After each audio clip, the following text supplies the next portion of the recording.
Okay, magandang gabi po mga katipon sa Pilipinas.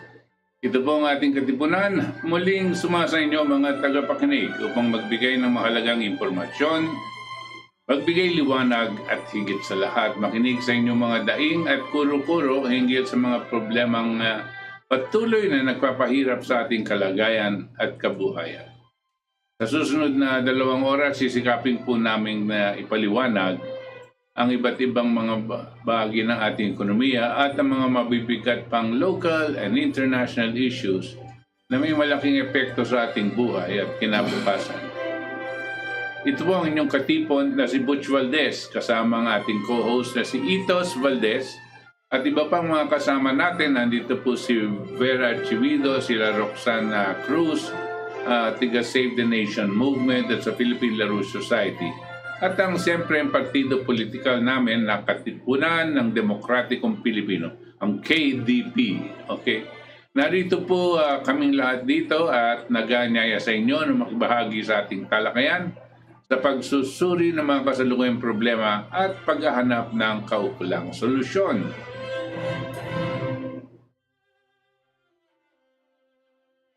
Okay, magandang gabi po at andito na naman tayo. Meron po tayong mga pwedeng pag-usapan. Marami tayong pwedeng pag-usapan. Pero pinipili po natin kaya tatanong ko kay Itos, ano ba ang ating papag-usapan ngayon, Itos? Well, two things, no? Ang dami po nangyayari sa mundo ngayon. So many world events happening na napakabilis.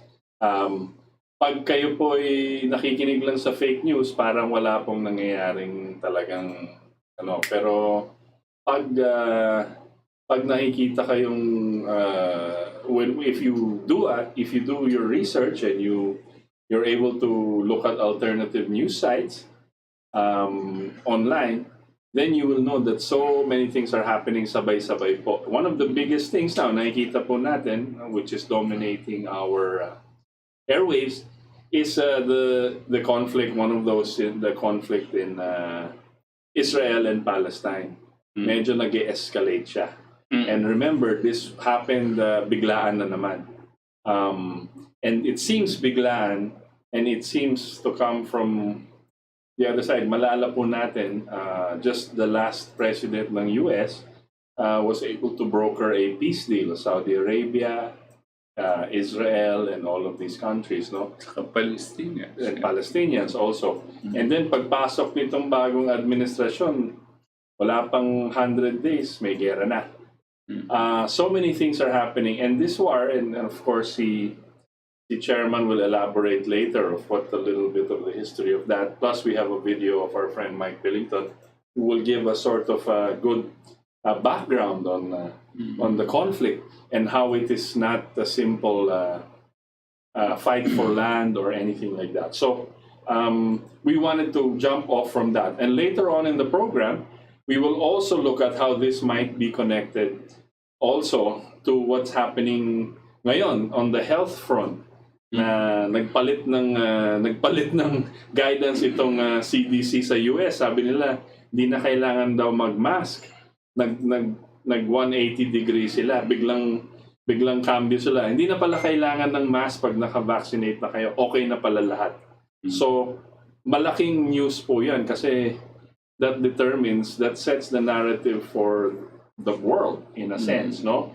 So, we will discuss this and how it might be related to our regular topic, which is the drive for depopulation. Kasi marami pong nangyayari sa mundo ngayon. And a lot of things are moving, hindi lang dito sa Pilipinas, right?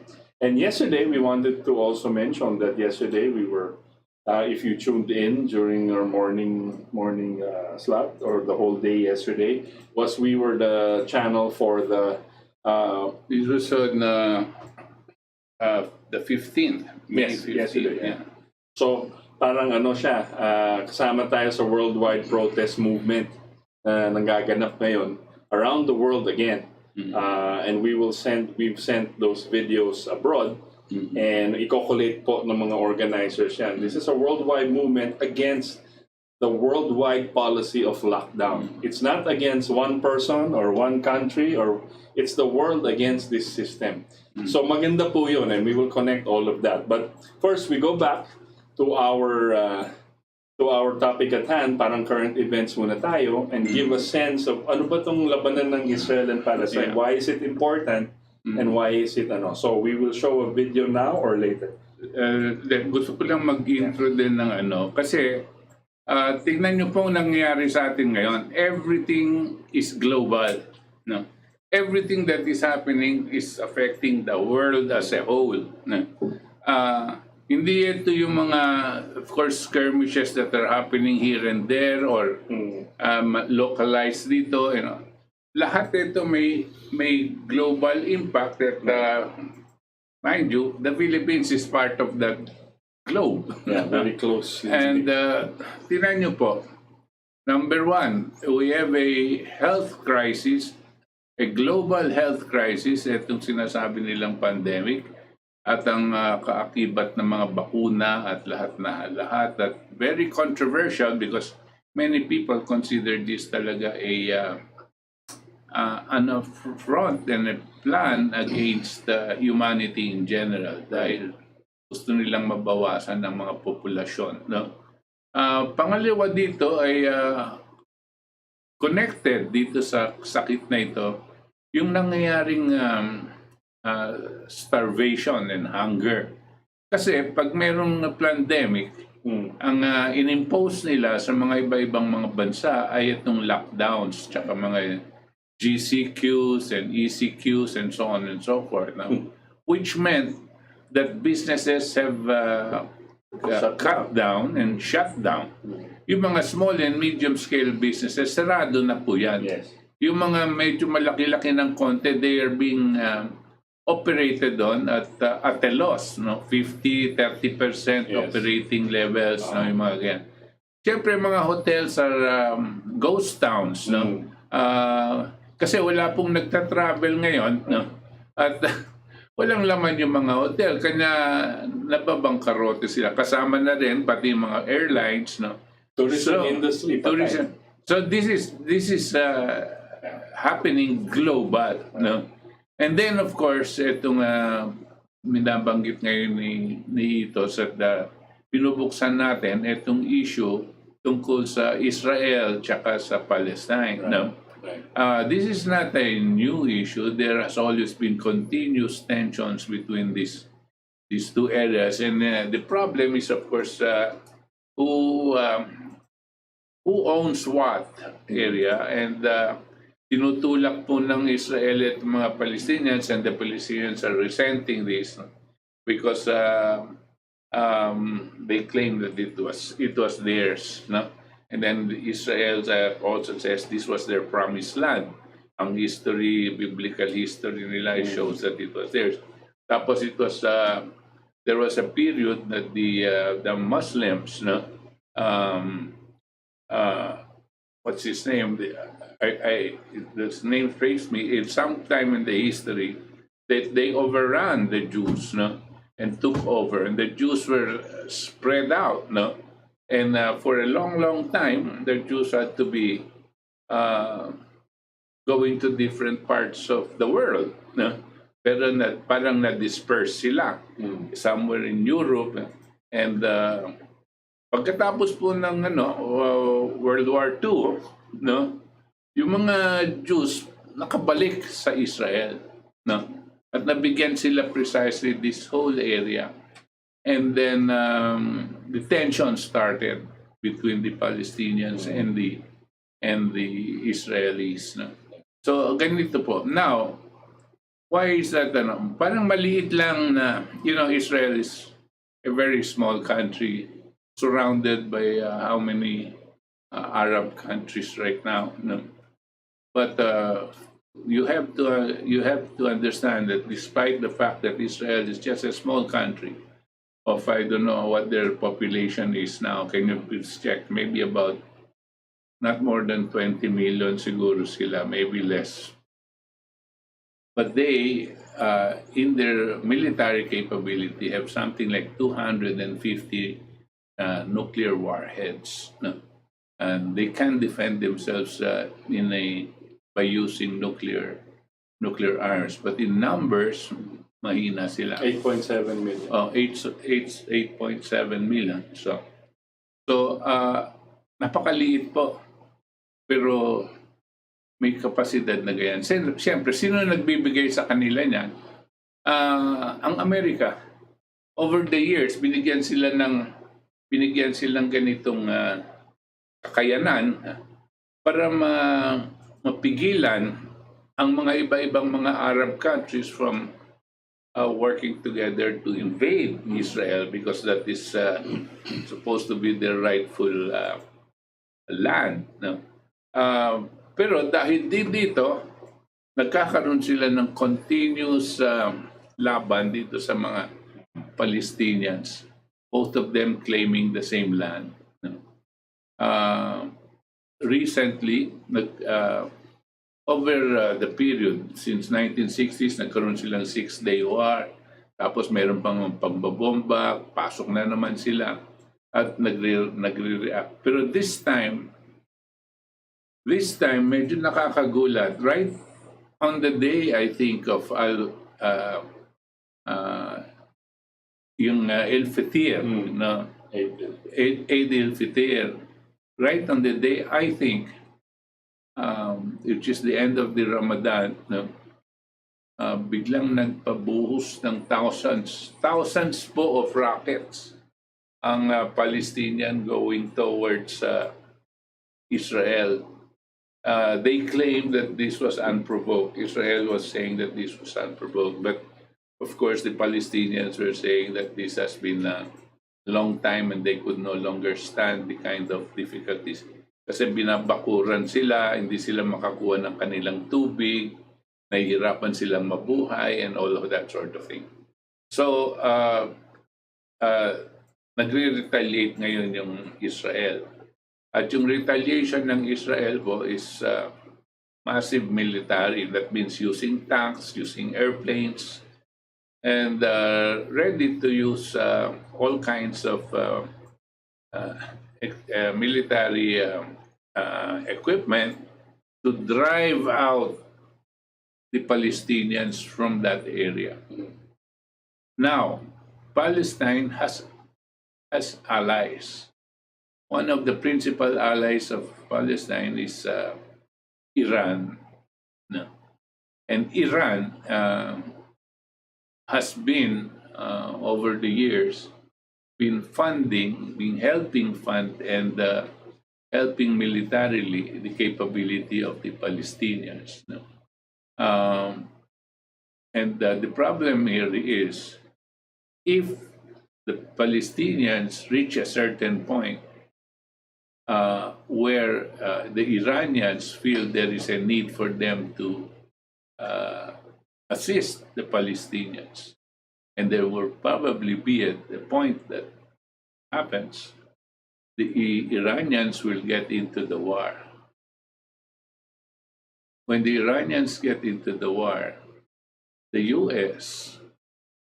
will have to step in, initially to try to diffuse the situation, but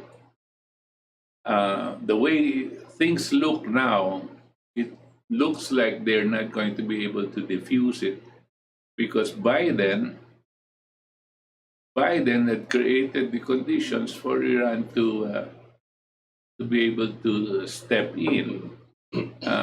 Biden has special relations with Iran, and so did Osama bin Barack Obama at that time.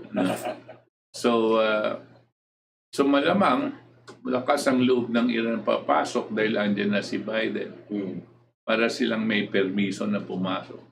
So mag-escalate po ito. At pag nakialam po ang bansang Amerika dito, hindi malayo na makialam na rin ang Russia at kasama na rin pati China. Because China, client state na din ang Iran. And Iran is also a client state of Russia. Then you have President Erdogan of Turkey, calling for all Muslim nations to unite against Israel. This maybe not the first time, but this is one of the most significant developments right now. No?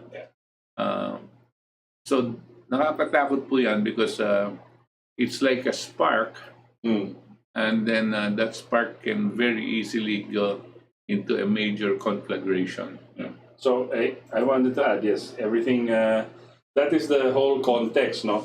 And maganda po mag-research tayo on the history of Israel and the Sykes-Picot Accord by the British, putting that Israel in that area, and how Western powers and other powers have been manipulated through proxy wars and all of that to create strife in that area. Kasi may mga tao talaga na gusto parating perpetual war and in a state of chaos and strife. So nakokontrol po nila yung region kasi it's not just that area, but it affects the whole of the Middle East, the Gaza area, the Suez Canal, everything po around that area. So to give us also a short background on what it is, our old colleague, our old friend, Mr. Mike Billington, was interviewed on this, specifically on this, in 2017. Note po, this was before Trump came out with the peace accords. President Donald Trump came out with the peace deals between Palestine, Israel, and Saudi Arabia and everything. So he was being interviewed on this, and how he will give a sense of background of how the British had created this sort of conditions para mag-away-away lahat ng countries. So let's take a listen to Mike Billington. Hi, this is Alicia Saratani with LaRouche PAC TV, and joining me today is EIR Asia Desk Specialist Mike Billington, who is going to just go through briefly what exactly is going on with North Korea, put it in context, and explain for our listeners why this is not necessarily just about North Korea, but more about the changing geopolitical world that we live in. And it's very important right now to know the details. So, Mike, could you go ahead and introduce the topic? Yes, thanks. Everybody knows that the headlines for the last several weeks have been pretty much about how President Trump is about to nuke North Korea and North Korea is about to nuke Guam. This is mostly hysterical nonsense. There is a grave danger that there could be a war provoked over North Korea, which would really not be targeting North Korea, but rather targeting China, or to be more specific, targeting the very close, friendly relationship between President Trump and President Xi Jinping. What I would like to do is put in context, historical context, how this crisis and one other crisis, the Palestinian-Israeli crisis, are intentionally created hotspots created by the British and British intelligence networks within the United States and elsewhere, whose only purpose is not to deal with the so-called regional crisis in Korea or in the Middle East, but rather to have a perpetual crisis scenario in which the British Empire can keep the world divided, and especially to keep the world divided between East and West. The original setup of the Israeli-Palestinian crisis, which was from the very beginning intended to be a perpetual conflict by removing people from their homes, creating territorial and religious and ethnic divisions, which would be a basis for perpetual warfare by the British Empire, the whole idea of divide and conquer, having a conflict. But behind the regional conflict, in order to control the Middle East and so forth, was the idea that this would be a cockpit for war with Russia and with China, but especially in this case, Russia. That by creating this conflict between the Israelis and the Palestinians, you basically would get all of the Western free world sources behind Israel and all of the dictatorial or communist in those days forces from Russia and from China and elsewhere supporting the Palestinians. And then you'd have no chance of the kind of policy Franklin Roosevelt was fighting for in World War II, which was for the US and Russia and China to work together to end the British Empire, to end the destruction of the Third World and the looting of the Third World, and instead bring American system methods into the development of developing sector nations in Africa, the Middle East, and Asia, and so forth. So this is why this was created. And the same situation exists in Korea. The history of how Korea got divided after World War II and how the Korean War got started, I won't try to go into all of that. But it was the British wanted to keep that. They didn't want peace between North and South Korea. They wanted to keep a perpetual crisis there, which would keep the United States and the Europeans on the side of South Korea and the Chinese and the Russians on the side of North Korea, and prevent any chance of the US and Russia coming together around development that would counter the power of the British Empire. Now, I want to just go through a couple of historical facts about this situation, not the origin of the crisis, but something that developed in the 1990s, which I think will give you a very clear flavor of how this works. In 1993, the Oslo Accords were signed in Oslo between the Israelis, the Palestinians, with Bill Clinton, the president of the United States, organizing these meetings in Oslo with Russian collaboration, but in secret. And in fact, in secret from the British. The British were not involved. They were kept out of the negotiations for very good reasons. When Bill Clinton came into office, he said, the special relationship America has under my leadership is with Germany, not with the UK. And that's why he was eventually Watergated, impeached and so forth. It wasn't Monica Lewinsky. It's that he wasn't following dictates from Britain. So this is why LaRouche began to give his qualified support to President Bill Clinton, who was proving to be quite the opposite of what Hillary Clinton became later on, a complete tool of the British, advocating war with Russia and war with China.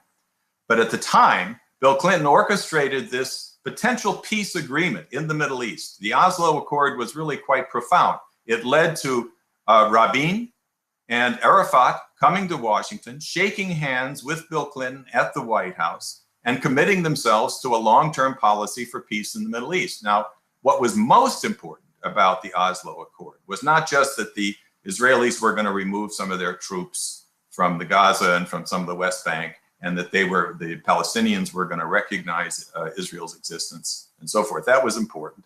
But the real important was something they called the Palestine-Israel Committee for Economic Cooperation. They were going to work together for the development of the Middle East and the Palestinian territories in particular. And Mr. LaRouche at that time said, immediately, I remember when the Oslo Accord was announced, within minutes, Mr. LaRouche said, get the tractors rolling. Get the development process going, and don't let the World Bank or the IMF anywhere near this process, or the tractors will never roll. The argument that LaRouche said was that you must have development which locates the actual interests of both sides of this conflict, the development process which would put the skilled Palestinian workers to work, building especially water projects with skilled scientists from Israel and Israeli corporations, which would be able to develop the water, the energy, the transportation, the infrastructure needed for that region to actually resolve the poverty of the Palestinian side and bring Israelis and Palestinians together in a development process. Well, the exact opposite happened. Rabin was killed by the right-wing British assets within Israel, and the situation rapidly unfolded. But most importantly, again, the reason it didn't work was because they put the World Bank in charge of the agreement for development, which meant there was not going to be any development, because the World Bank argument was well, we can't expect the private sector to come in or invest if there's not peace. We have to have peace first, and then we can have development. And LaRouche insisted the exact opposite is the case. Get the development process rolling, and then you have a basis on which a political settlement can actually make sense and be lived up to. So what was the purpose? The purpose, as I said, was to keep the division between the United States and Russia, which is why the British moved in to crush that including the killing of Israel's greatest leader, Rabin. Killing. And the British kill. Now look at the Korea situation. It's really precisely the same. This Oslo Accord was 1993. In 1994, Bill Clinton organized something called the General Framework, the Agreed Framework, in North Korea. This was the result. We were on the brink of war in 92, 93 with North Korea over nuclear weapons. They had built a nuclear power plant that was producing weapon-grade material at the Yongbyon nuclear plant. And we were insisting that they stop, and they said no. But through a process, Jimmy Carter got involved somewhat, but mainly it was Clinton and his defense secretary, William Perry, who's still the most sensible, wise mind on the whole Korea situation, who moved in and said, let's actually guarantee North Korea's energy and their security in exchange for giving up any program for nuclear weapons. And it worked. They signed. Kim Jong-il signed. And when he died, his son signed. And the general framework worked. They shut down the Yongbyon nuclear plant in exchange for us building them another nuclear plant, but one that didn't produce weapon-grade material, and providing them with oil, and providing a framework to move towards having a peace agreement between the United States and North Korea. We're still officially at war with North Korea from the Korean War because there was only an armistice, not a peace agreement. So the process was taking place. There were fits and starts, but during the entire Clinton administration, this stepped forward. We began building the nuclear plant. There were negotiations, things were moving, and then boom, Bush and Cheney came in. The neocons took over. And the neocons immediately, Dick Cheney in particular, even though the Secretary of State, Colin Powell, said as soon as he came in, we are going to continue the agreed framework. We're going to continue this process, which is working to bring peace to the Korean Peninsula.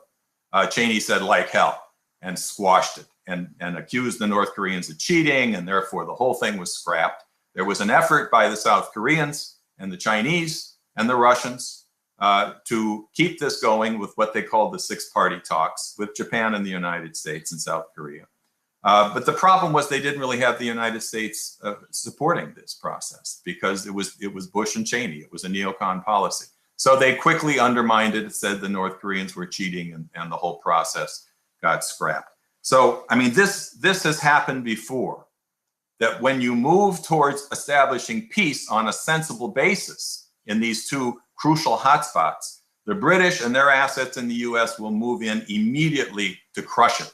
Why? Because they don't want peace, they like war? Well, yes, in a sense, but really they don't want the US coming together with Russia and China, which would threaten the entire British Empire's control through their control of the financial system, their control of trade, and so forth.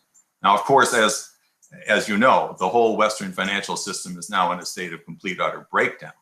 And that is, in a certain sense, an advantage to counterposing to the American population why this anti-Russia, anti-China hysteria has to end, that we have to do what Trump wants to do, which is to bring the US into line with the new Silk Road with China and to work with Russia on countering the terrorist scourge, but basically to bring back the American system here, which is based historically on the Hamiltonian policies, our founding fathers, but especially on what Roosevelt did in countering fascism, like we have to counter terrorism today, through collaboration between Russia, China, and the United States.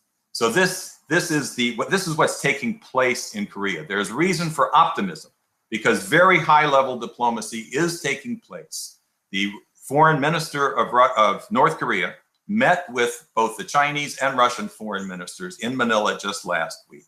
And we now know that President Trump has reinitiated back-channel discussions through his envoy to North Korea, Joseph Yun, with the North Korean ambassador to the United Nations in New York.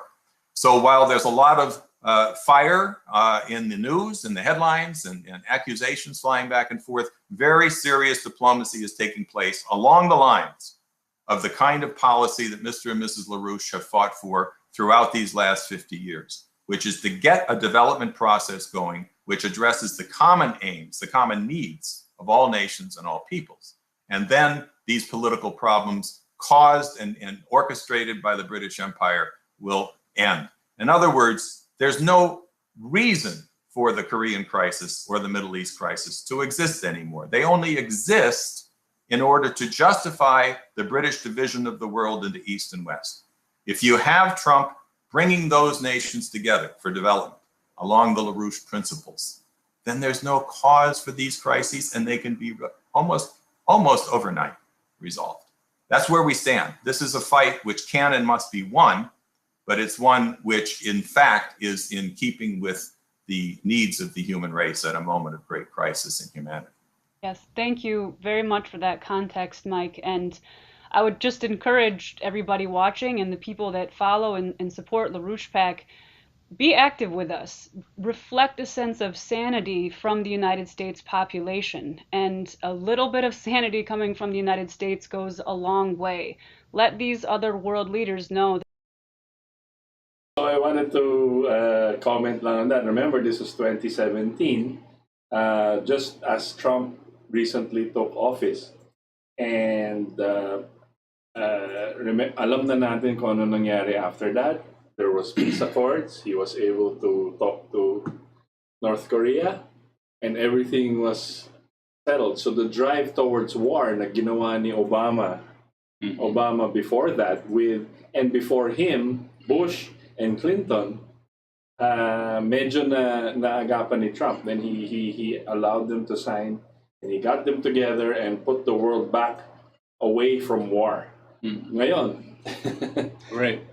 Now, I just wanted to, on the North Korea issue, so ko lang idagdag na whether the President Duterte knew it or not, he had a lot to do with the developments in that area, because of his actions or reaction to President Barack Obama. At tandaan niyo po, nagalit siya kay Barack Obama na inuutusan tayo to do something. At sinabi niya, we are no longer your colony. So halos minura niya. Tapos sabi ni Barack Obama sa kanya, we will not give you the US aid amount, $700 million, which is earmarked for you. And then Duterte said, it's all right, you can keep it, we will go to China and to Russia. And this opened up precisely the talks between China and the Philippines, and so on and so forth. But what happened in that whole situation? The positions of the United States here became very shaky. What positions? The Mutual Defense Treaty medyo tagilid dahil nagalit na nga si Duterte. Itong Visiting Forces Agreement, which was going to be, hanggang ngayon, going to be up for renegotiation and renewal, tagilid na naman dahil masama ang relations nila sa Pilipinas. Tapos pati na yung kanilang EDCA, yung EDCA po, Enhanced Defense Cooperation Agreement, na pumayag itong si Noynoy, sirang ulong presidente natin, pumayag siya na magkaroon ng American base inside Philippine military bases. At ito pong mga US base inside the Philippine military base is off limits to the Filipinos. Not even our president can go in there. Ito, ganyan ang pinayagan ni Noynoy dito sa mga Amerikano. Yan yung tawag niyang EDCA. Buti na lang, nandyan si Duterte at napigilan niya. Hindi lahat, dahil nakapagpasok na rin ang mga Amerikano sa ilan, mga 3 or 4 bases. Pero hindi umabot dun sa 8. Okay, parang stay put lang at alam natin, hindi natin basta-basta matatanggal yung mga yan. Pero etong mga agreements na pinagbabasihan ng presence ng mga Amerikano dito sa ating bansa ay naging medyo nagiging tagilid. dahil doon, hindi sila makapaghanda buhat sa Pilipinas na girahin ang China kasi hindi pa sila kompleto na ang pagkahanda nila. Dahil dito, nagkaroon ng reaction ang Japan tsaka ang South Korea at humingi ng review ng kanilang pag-uusap sa Amerika. At ang ginawa pa ng Japan, nakipagkaibigan sa China. Bakit po? Kasi kung hindi na target ng China ang Philippines dahil nandito yung mga base Amerikano, baka ang tagawin target ng China yung Japan. Ganyan na rin yung problema ng South Korea. Dahil dito nagkaroon ng parang delay ang kanilang plano na encirclement of China and creating the conditions for the possibility of war with China. So because of that delay, there was a window now of opportunity for this North Korean situation to be solved. And President Trump, together with the quiet participation of China, made peace with North Korea. China had a lot to do with this. Because before the meeting of North Korea and Trump, which was I think in Singapore, you see, ano pangalan niya? Kim Jong-un, no? 3 beses pabalik-balik sa China. Kausap si Xi Jinping kung anong sasabihin at kung anong papag-usapan. Dahil malapit po yung North Korea sa China. So, pero naayos nila at nagkaroon pa nga ng agreement. Kanya ito po yung nangyari nung panahon ni Trump. Dahil dito na parang nagkaroon ng kakaibang sitwasyon dito sa Southeast Asia at itong near confrontation with China nung panahon na yon. Of course, nag-iba na ang sitwasyon ngayon, no? At nag-iba na rin ang presidente ng Amerika. Kanya mag-iiba din ang ating paningin dito. Gusto ko lang idagdag yung as an aside na ang Philippines in this case had a role. Whether the president knew exactly what was gonna happen with what he did, no? It was precisely that kind of action, no, that created the possibility of peace in this region. Yeah, well, yeah, we can credit Duterte also for that, whether he knew what he was doing or not, or where he was being advised to do such a thing. Because nanalo po si Duterte, alala natin, nanalo po si Presidente May of 2016. Nanalo po si Trump November of 2016. So in that period po, alala po natin, ang sinasabi nilang lahat, mananalo po si Hillary Clinton. At this whole time, before that, during the term of Barack Obama na 8 years, si Clinton po, kasama po ni Barack Obama, marami na nagsasabing po na magkakagera kung nanalo po si Hillary Clinton. Okay? Kasi yun ang kanilang... Kasi yun ang policy nila. Kasama si Bush, alala po natin mga presidente ng US. Bush 1, Bush 2, Bill Clinton, tapos Obama. Okay? Now, lahat sila ganon ang policy nila. They're called, sabi nga ni Mike, mga neocons, mga sinasabi nilang warmongers. These are all part of what they call the New World Order leaders. Ngayon, so, sabi nga ni Chairman, nanalo po si Duterte. Tinawagan po ni Obama, who was technically still the President of the United States. And yun na nga, napamura siya. Okay? He did not know at the time, or he couldn't have known siguro, na mananalo naman si Trump sa 2016. But he said, hindi kami gaganyan kasi ang plano nyo, hindi ako yung tinatawag na lapdog nyo. Ang lapdog, yun yung utusan. Alala, yung gano'n. Tulad ni Noynoy. Si Noynoy po, Presidente Noynoy, was a willing lapdog to Obama. Okay. So, 2016 comes, Trump wins. Nobody expected Trump to win. And he started doing what he did. It was a departure po. Departure ang policy po ni Trump. Super departure po ng policy ng Amerika the last 5 presidents or 4 presidents at least. Departure po, ibang-iba. Sabi nga niya sa UN, walang regime change. Yeah. Tapos he said he will work with China and Russia together. Tapos natalo nila yung ISIS. Nawala na yung ISIS, pulbos. When Trump came in. Tapos nag-peace accord siya. Tapos with North Korea also. So yung tension ng gera, bumaba. Tapos sabi pa nga niya, again, I will remind our viewers, you have to look at ano yung intention ng presidente ng US. He said, we will work with all other countries. All other countries should be strong.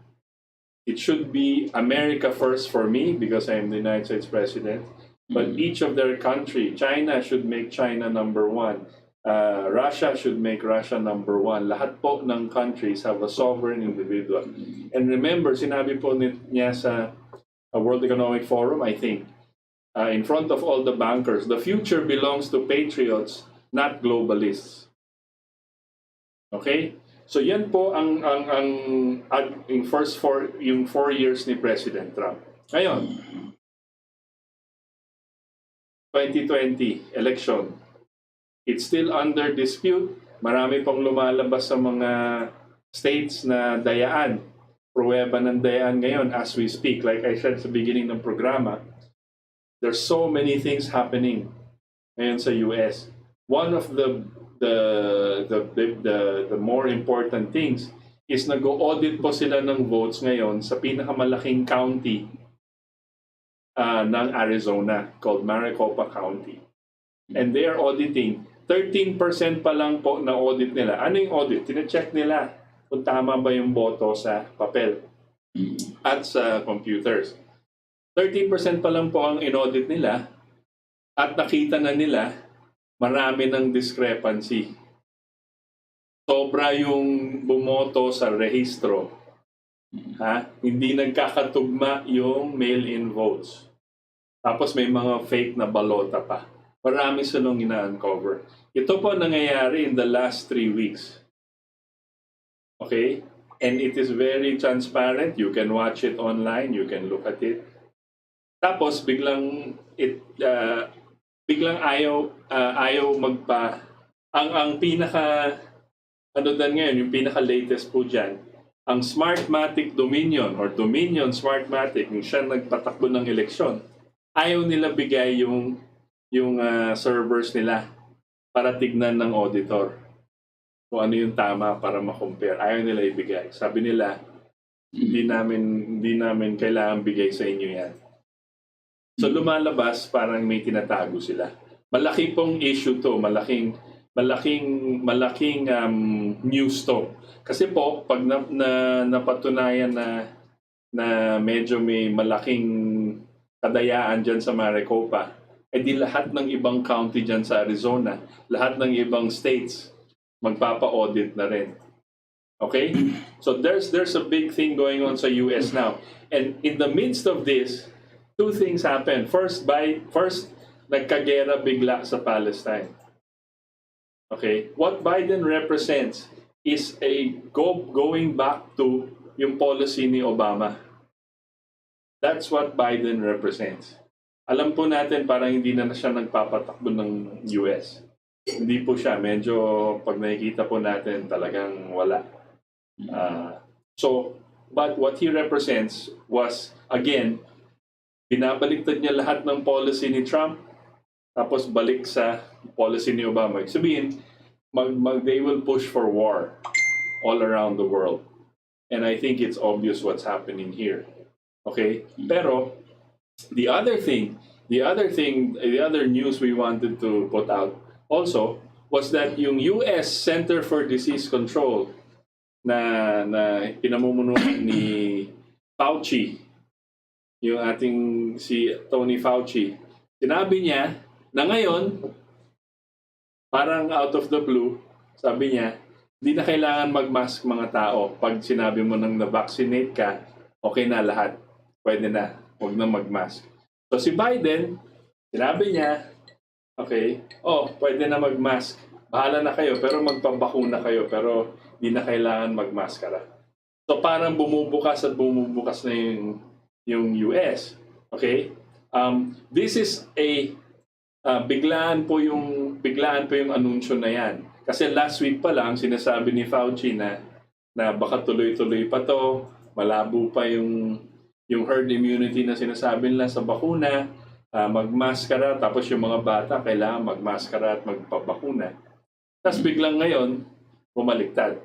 So there are many things we can talk about it like this. But what we want to say is also, shifting the top, sige, si Fauci, pakita natin si Fauci. So that's Tony Fauci. Yan ang parang head ng US CDC. Para siyang DOH natin. Parang si Duque yan.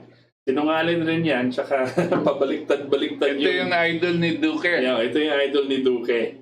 So sumusunod siya. So sabi niya, wala na palang mask, pwede na pala. Kasi pag nagpabakuna ka, dapat naman, di ba? Dapat immune ka na di ba? So yun ang ano. So sabi niya, sige, pwede na. At lumuluwag na yung mga ng states. This is a very important turn na nangyayari because we might see it soon here and other countries might see it soon also. But what is for the reasons we can always debate bakit niya gumaganon, bakit siya biglang bumaliktad, parang bumaliktad. But the point being, and we've maintained this for so long, that health, the whole issue of this COVID thing, marami pong tanong, maraming question kung saan galing, ano nangyari sa flu, ano nangyari sa ibang mga disease, but tila parang nawala, dumating lang yung COVID. Okay? So marami pong issue tungkol doon. But in other words, we wanted to concentrate on the issue of the vaccines.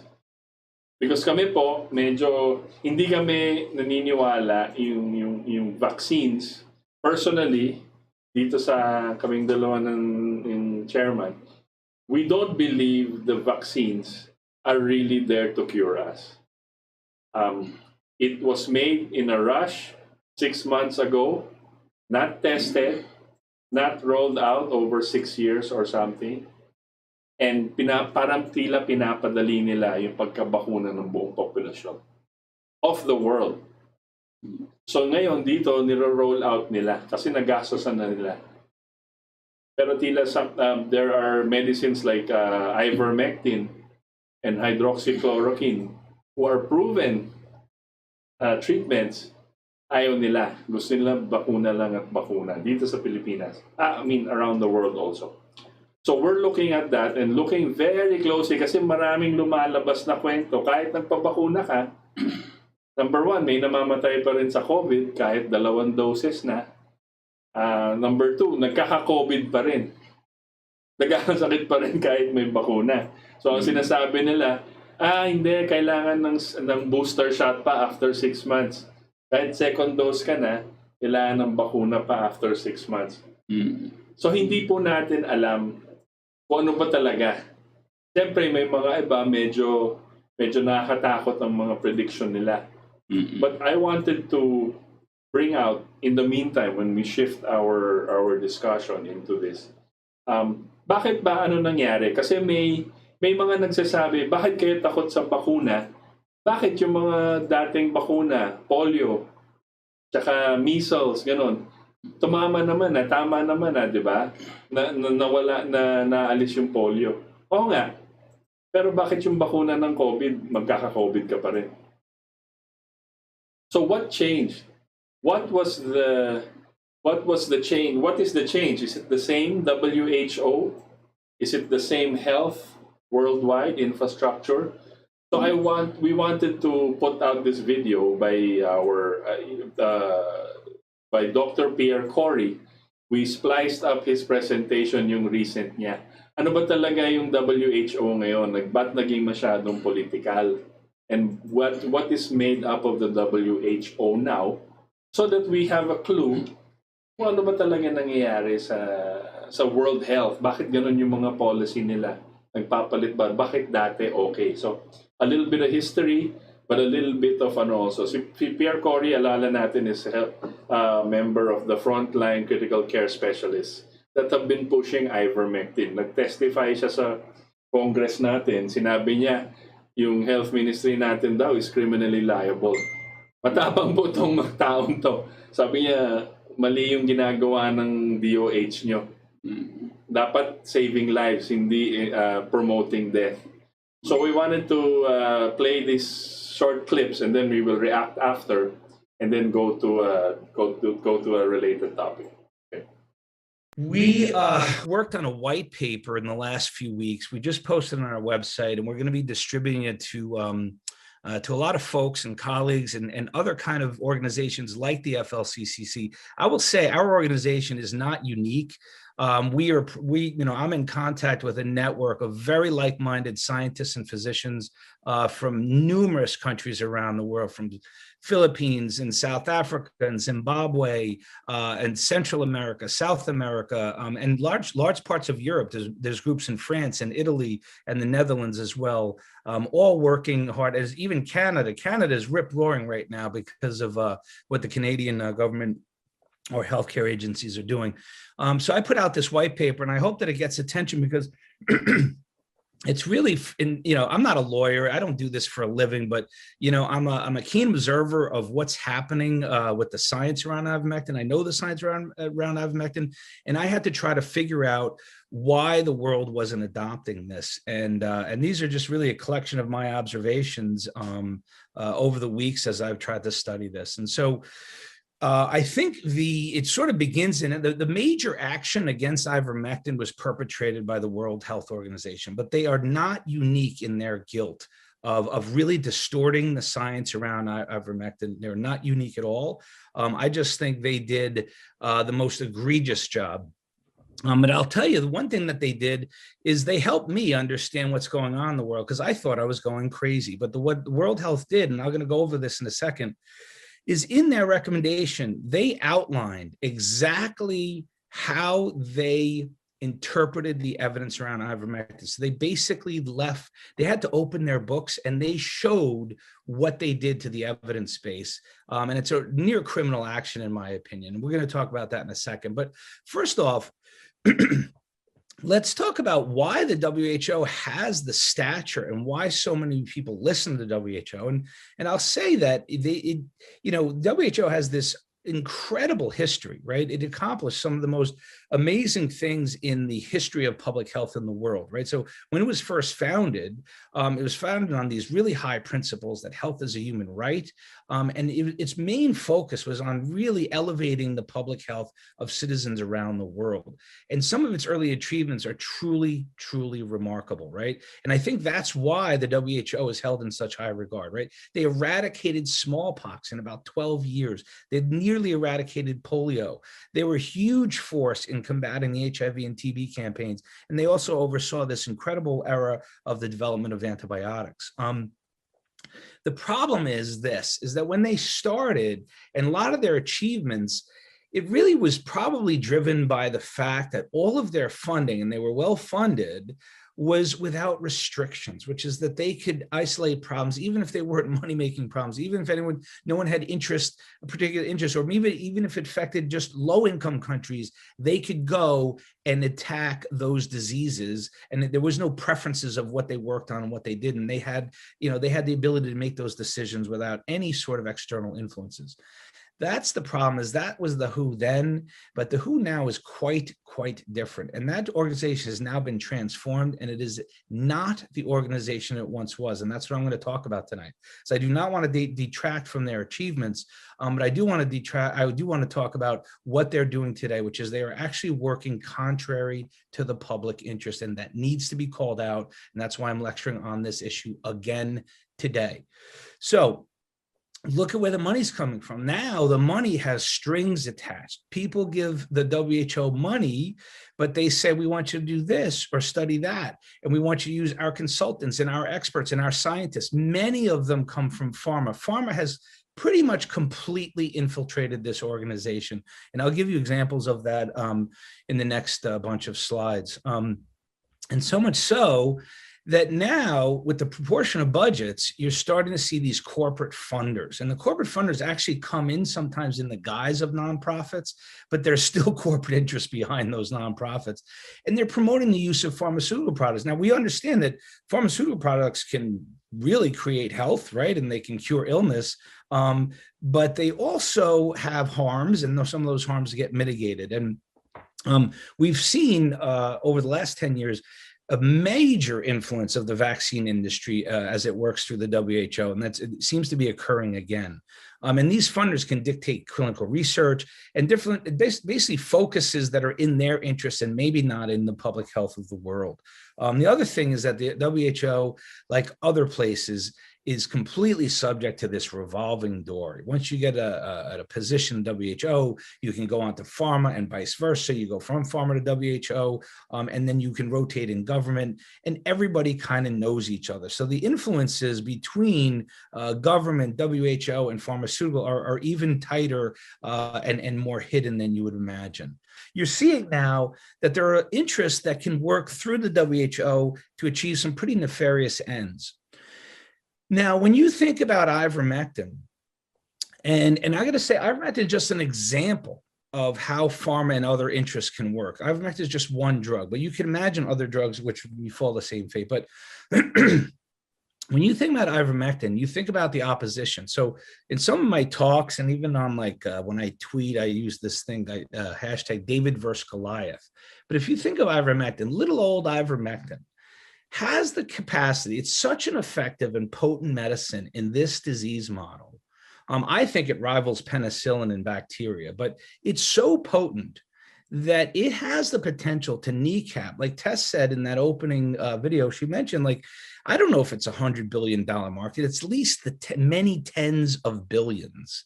If you think about all of the vaccines, and now the pharma companies are literally salivating about the market for booster shots. They've been overheard and emails have been uncovered where they can't wait until this is called an endemic and not a pandemic, so they don't have to protect the prices anymore.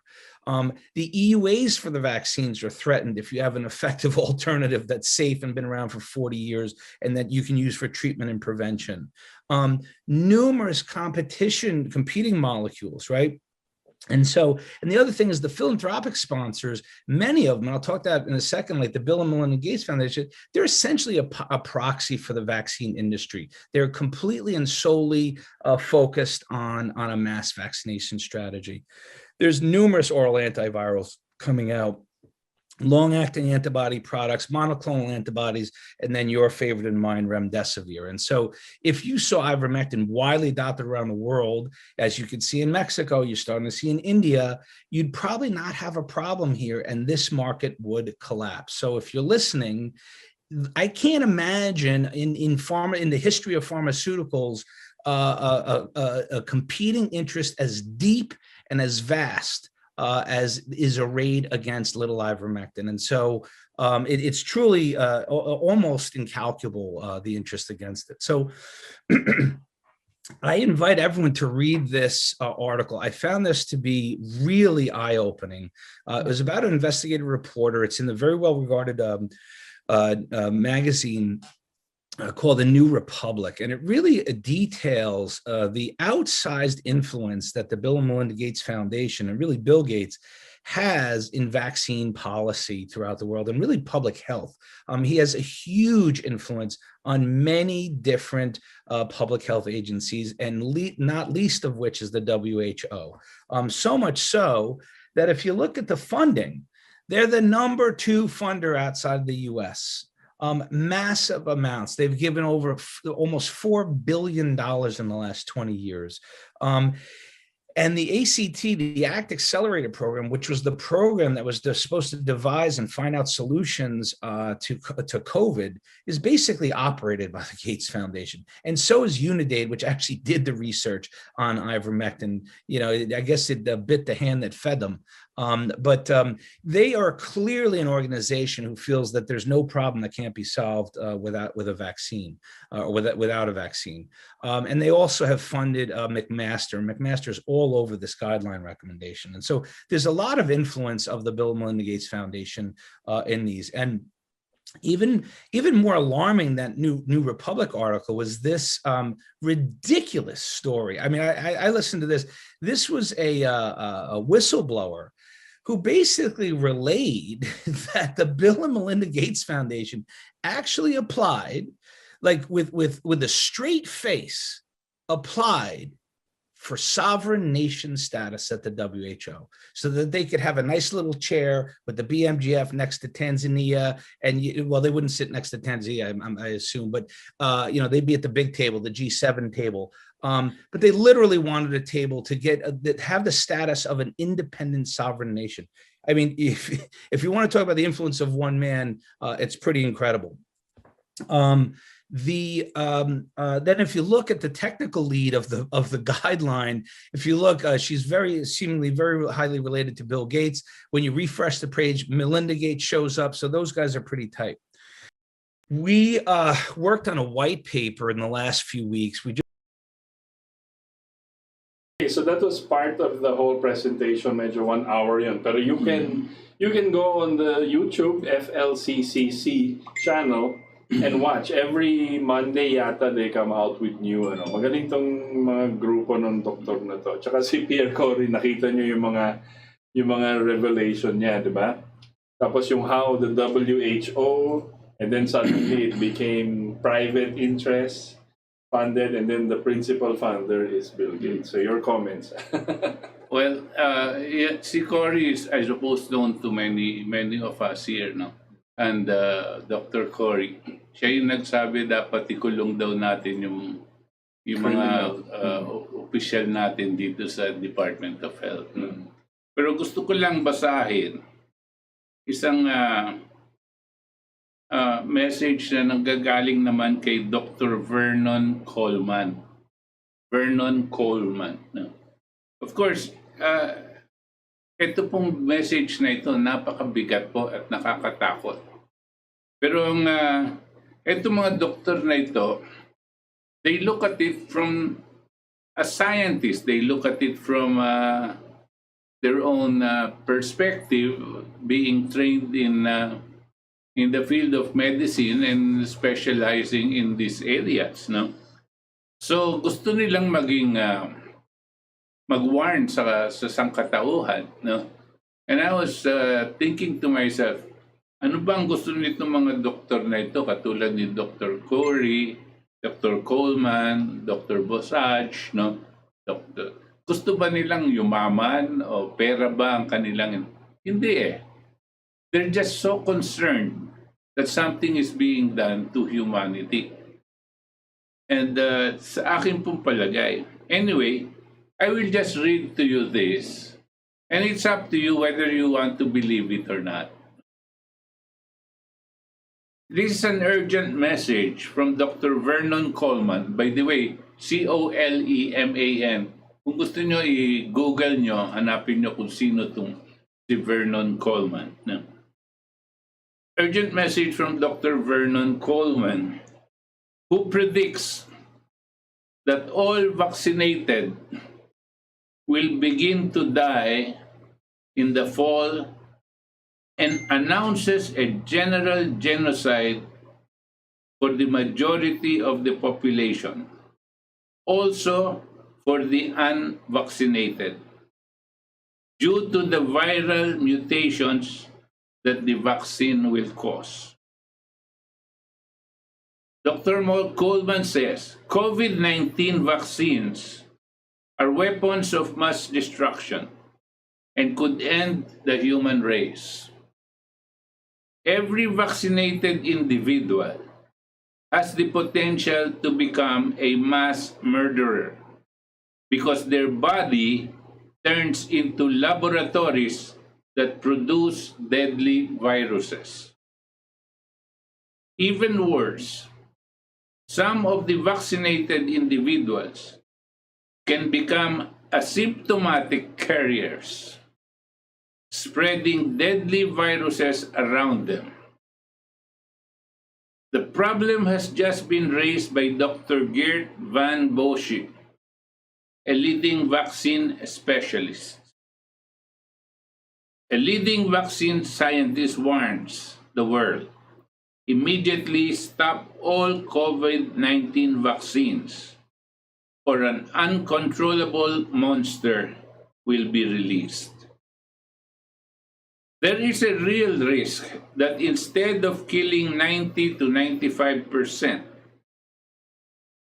as the evil elite originally wanted, they could kill everyone by mistake.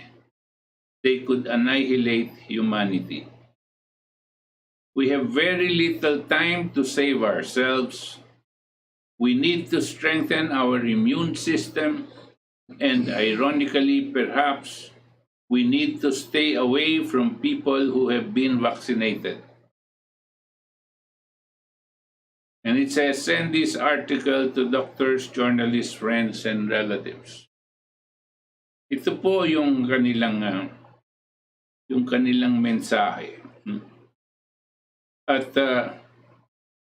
nakakakilabot po. Even if what they're saying is not 100% true, and even if it was only 50% true, nakakakilabot pa rin. We were talking earlier about the possibility of war.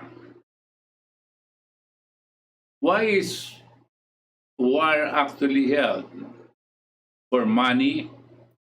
Part of that is actually to try to bring down populations. We can show you philosophers, thinkers, scientists who have been advocating population decrease or control, or what we call depopulation. Etong si Bertrand Russell has said, and I will paraphrase it, he says, so far, it seems that war has not been really effective in cutting down population. Something should be said about the use of chemicals and pharmacological agents in order to cut down population.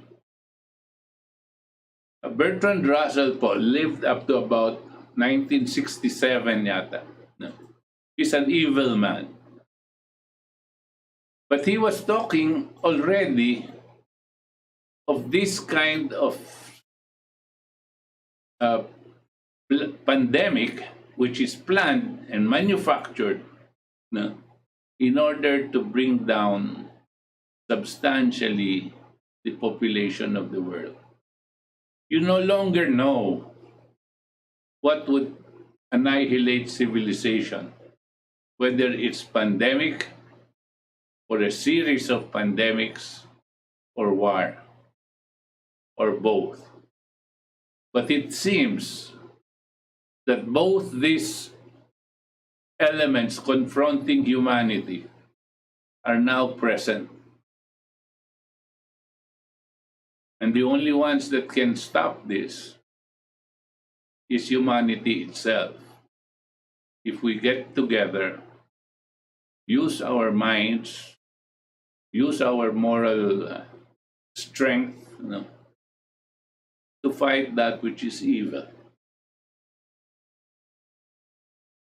I just wanted to mention this because among all organizations here in the Philippines, we have not been remiss in talking about the population as a program, as a method used by different countries. And I was very vocal in saying that our own Philippines and our own economists and our own Department of Health are advocates of the population. You can kill people by creating economic programs and systems that will promote poverty, hunger, sickness, and death. And all of a sudden, you're just saying you're not, and all of a sudden you say, you wash your hands and say, that's not your fault. The problem was there's just too many people and there's not enough resources to be able to feed them. But these economists know very well that it was they that created the scarce resources in the first place in order for a depopulation program to follow. And to add something.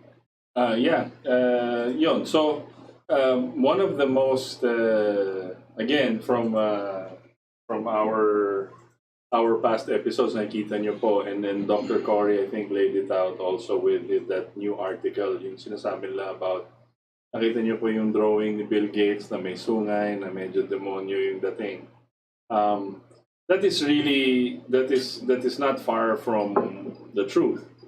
Because what he is doing, and he has the most influence, nakita nyo po, if you were listening to the presentation, yung influence ng isang tao sa global health policy has never been this extensive. Has never happened before in the history of humanity na isang tao mag-decide kung ano yung gagawin ng health and medicine ng buong mundo sa buhay ng tao. So, and Bill Gates, again, to reiterate, hindi na po to conspiracy theory kasi madali nang hanapin yung kanyang roles. And actually, a lot of his, in the past 10, 15 years, a lot of his public appearances is always promoting vaccines. And if you just dig a little bit more, yung Bill and Melinda Gates Foundation, they are the ones promoting the use of vaccines. They are the biggest, sabi nga ni Pierre Corey, 4 billion over about 2 decades worth into public health companies. But I just wanted to add dito, itong sinasabi mo, that si Bill Gates tsaka si Melinda Gates, yung kanilang foundation, just to remind them again, they saw it, that this organization ng World Health Organization, by the way, that is not a UN organization. It's just a World Health Organization. Pinagsama-sama lang. 1948. 1948. Ang pinakamalaking contributor dito in terms of funds is the US government. Because ang members nito, puro mga gobyerno. No? May Germany, may France, may kung sino-sino. Pero, as of now, ang second highest na contributor dito is not a country. It is not any of these other countries. It is a foundation owned by Bill Gates, Bill and Melinda Gates. Because it is contributing so much, they had the goal to ask WHO to recognize their foundation as a sovereign nation state, as a country. No? Ang kapal talaga dahil daw malaki na silang nakukontribute yan. It also means that when you get that arrogant, no, you feel that you own that organization and you have a right to be recognized as such. A foundation to be considered a sovereign nation state.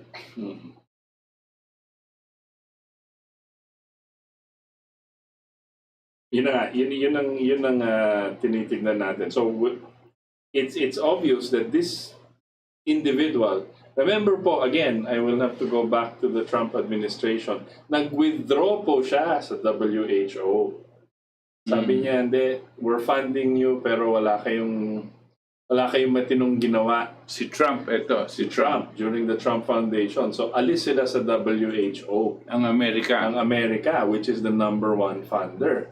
Of course, there are other countries now that China is giving also a lot and other countries. But the biggest individual donor, parang private donor, is the Bill and Melinda Gates Foundation. So, kung hindi na pumasok ang Amerika dyan, so #1 donor na si Bill Gates. Parang ganun ang nangyayari. So, kontrolado. At nakikita po, remember po, pag may nagsabi sa inyo, bakit ayaw ng bakuna? Dati may polio, dati may measles, dati may smallpox, naayos naman yun ng WHO. Yes po, naayos po, because it was an intention of countries to form a global health organization to combat all of these other diseases in 1948. And they were successful up to the recent time, na medyo yung big pharma, yung mga pharmaceutical companies, pumasok na dyan, nagdo-donate na, naglalagay na ng mga doktor dyan. So yung funding dati, nung nakita niyo yung video, and you can watch the replay of this, the whole funding in color blue, kumbaga sa buong 100% is public funds from governments to look for diseases. Ngayon, siguro less than 1/4 are public funds and most are private funds. And most of them are from the pharmaceuticals. And most of the pharmaceuticals, if not all, I think Bill Gates may porsyento. Kasama siya. He is also the leader of the Global Vaccination Initiative. Okay? Gavi. So push sila ng push yung through the Bill and Melinda Gates Foundation. And this guy, we've shown many times, is a depopulist. Nakita po natin, we put out a TED Talks in 2013. Nandun po sa YouTube, hanapin nyo, type nyo lang Bill Gates depopulation. And he said, pag success, ang problema ng mundo is overpopulation. Pero kung magaling tayo with vaccines and other things, mapababa natin yan yung population ng mundo by 10 to 15%. Yan ang sinasabi ni Bill Gates. And he is consistent po sa lahat ng interviews niya since na vaccines are the only solution. Pag ginawa natin yung plano ko, sabi niya, lahat ng tao sa mundo nakabakuna na, by end ng 2022, next year, fourth quarter of 2020, normal na lahat. Yan ang sabi niya. Pero kailangan magpabakuna lahat. So, but you have this coming from someone who is a public depopulationist, sabi niya. He wants the population of the world to go down. And he is a member, and willing member, and happy member of this elite, this new world order na sinasabi, this globalist. He is for the Great Reset. He wants this whole thing to change. And we have to re-examine our health policies. And this is the guy, I would say, dictating with other people, dictating the global health policy. Ito yung sinusundan natin po. Itong mga taong to ang sinusundan natin. Hindi tayo sumusunod sa common sense and sa talagang public health policy. Yun. So that's all. So here, evil is alive and well, and it is very active. No? The earlier the people see that there are, our people see that that is a reality. No? The earlier we'll be able to get together to fight it. Right. Because all we need is an awareness. Once you know the truth, you can fight it. No? Because humanity, we're billions of people. Imagine. No? And these are only a few that are manipulating people's thinking. Right. Of course, they use things like Marami silang pera. media, they use things like media, their money, and so on and so forth. No? But pag nagkaisa po ang tao, hindi nila na makakayanan. Yeah. That's why we participate ang Right. KDP, in trying to share all of this information that we have. We do not claim all the time to be telling Facts. the truth or facts or what. We just share with you, and then use your mind to discover what the truth is. Nakikita nyo naman, no? For example, isang araw, sinabi ko, ang issue hindi lang bakuna. Kinakailangan nakita natin, saan ba nagsimula ito? Nagsimula ito nung may lumabas ang pandemya at hindi natin alam kung gawa-gawa ito ng tao o natural na umusbong. No? Pero ang sinasabi natin, medyo laganap at marami na pong tinatamaan. So, kung natural yan, hindi pa agad-agad natin makikita yung vaccine. Right. Dahil marahil gawa-gawa ito ng tao habang nag-uumpisa pa lang ang vaccine. Tandaan niyo po, last year, nag-uumpisa pa lang ang vaccine. March, April. Pagdating ng May, ay naanunsyo na ng ating gobyerno. Pagdating ng vaccine, matatapos lahat ng problema natin. Tandaan niyo po yun? Why is it that they knew and the world knew that there was going to be a vaccine? They probably were talking about the vaccine even before the disease started to spread. Of course. Hindi po ba? Let's use our little kokote. Common sense. Common sense. Kung alam na nila na itong sakit na ito ay lalabas at gumagawa na rin sila ng paraan para ilabas nila itong vaccine. Siyempre, pagkikitaan nila lahat yan. No? Siyempre, pera ang ano. Pero ano pa, bakit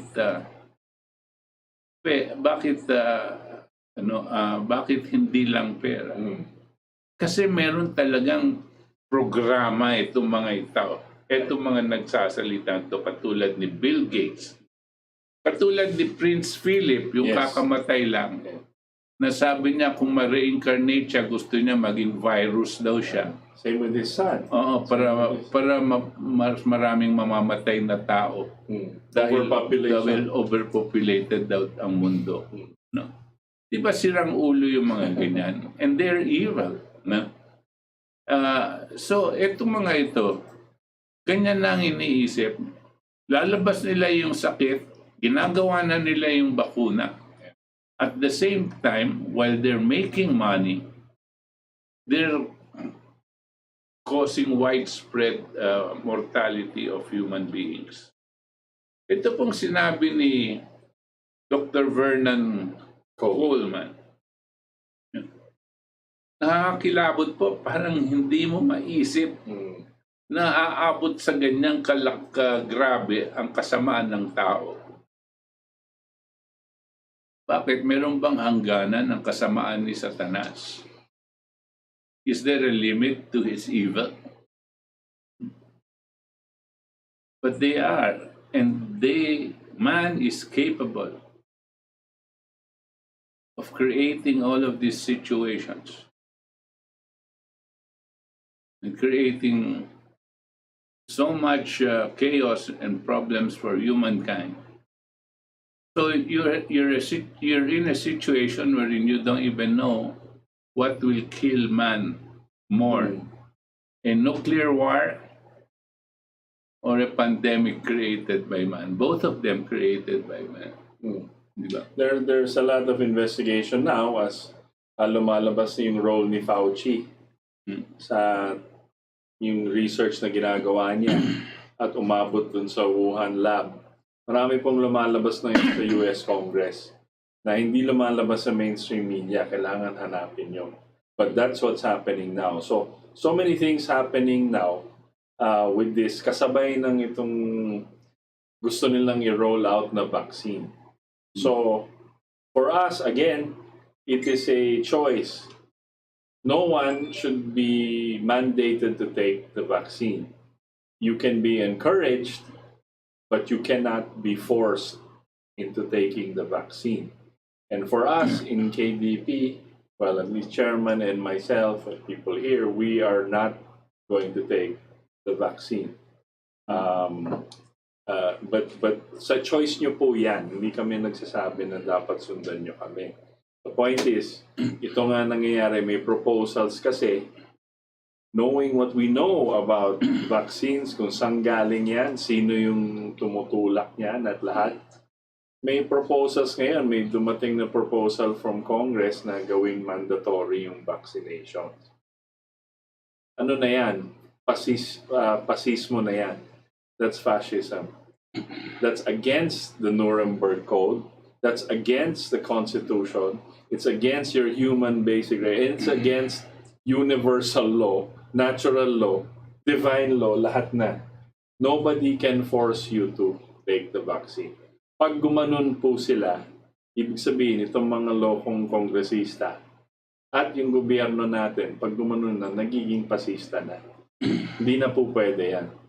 Okay? And I think one of those, we had you want to talk about yesterday's rally? May protest on air. So, sabi nga ni chairman na people fight back. Sovereign humanity fights back and say we will not accept this. And you want to talk about this? Yesterday there was a worldwide rally, Right. and actually the worldwide rally started here in the Philippines dahil May 15 tayo. May una. 15 tayo na una. Tapos, So by about 10 o'clock in the morning, we were already on. No? Yeah. But the rest of the world was still asleep. No? right. So Gabi pa. it was too early. Ang sumunod sa atin na pumasok ang Japan. No? Pero all of them were crying out for freedom. No? Yes. Kadalasan, siyempre, galit sila dito sa bakuna at saka pagpipilit ng Lockdown. ganyan. Mask. Pero maraming galit sa Great Reset, Yes. galit sa mga globalization, galit sa lahat na ng ginagawa nila para pagkakontrol sa taong bayan. Kaya freedom. That's why we called it the Freedom Party. Dito po sa Pilipinas, tawag natin Freedom Party. Pero hindi lang po ang KDP ang nandito, no? Yeah. As a matter of fact, ang nagli-lead dito sa Freedom Party ay walang iba kundi yung gising Maharlika. At nandyan sila Al Santillan, Right. saka sila Jet Gonzales, na ang nagmaman ng Zoom kahapon. Napakarami, so successful. Yeah. I don't know, we hit I think about 15,000 views Ilan already ba? by today, no? Ilan yung views natin? Mga ganyan, close to 15 or 10,000 views. Malaki po ang at marami sa ating mga mamayan ang sumali all over the country, no? From northern Luzon to all the way to southern Mindanao, no? Marami po, I don't know exactly how many, pero we were quite happy that everyone was getting together. Yeah, congratulations to the organizers, si Gising Maharlika and Al Santillan and all your group. Very good. Mga lumalaban yan. These guys are fighters, no? Right. They're on May team song po tayo dyan. Pakinggan mo pa, tugtog mo nga yung team song natin. Patugtog muna.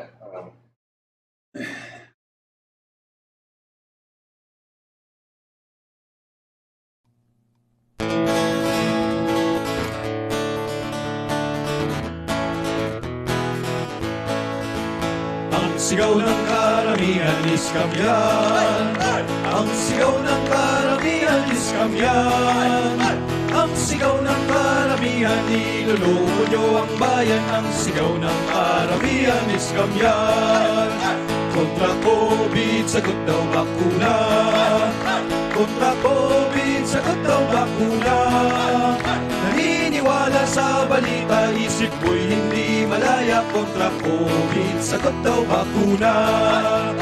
Ang pandemya ay ginagatasan na. Ang pandemya ay ginagatasan na. Ang ahensyang kontrabida nagmukha ng pera. Ang madla sa COVID ay naiwala. Ang sigaw ng karamihan is kamyan. Ang sigaw ng karamihan is kamyan. Ang sigaw ng karamihan, niloloko nyo ang bayan. Ang sigaw ng karamihan is kamyan. Demokrasya ng Pinas ay nasan na? Bakit tayo ay nagiging pasista? Ba't ating nakalimutan na sa ating nakapangyarihan ng gobyerno ay ang taong bayan? Ang sigaw ng karamihan is kamyan. Ang sigaw ng karamihan is kamyan. Ang sigaw ng karamihan, niloloko nyo ang bayan. Ang sigaw ng karamihan is kamyan.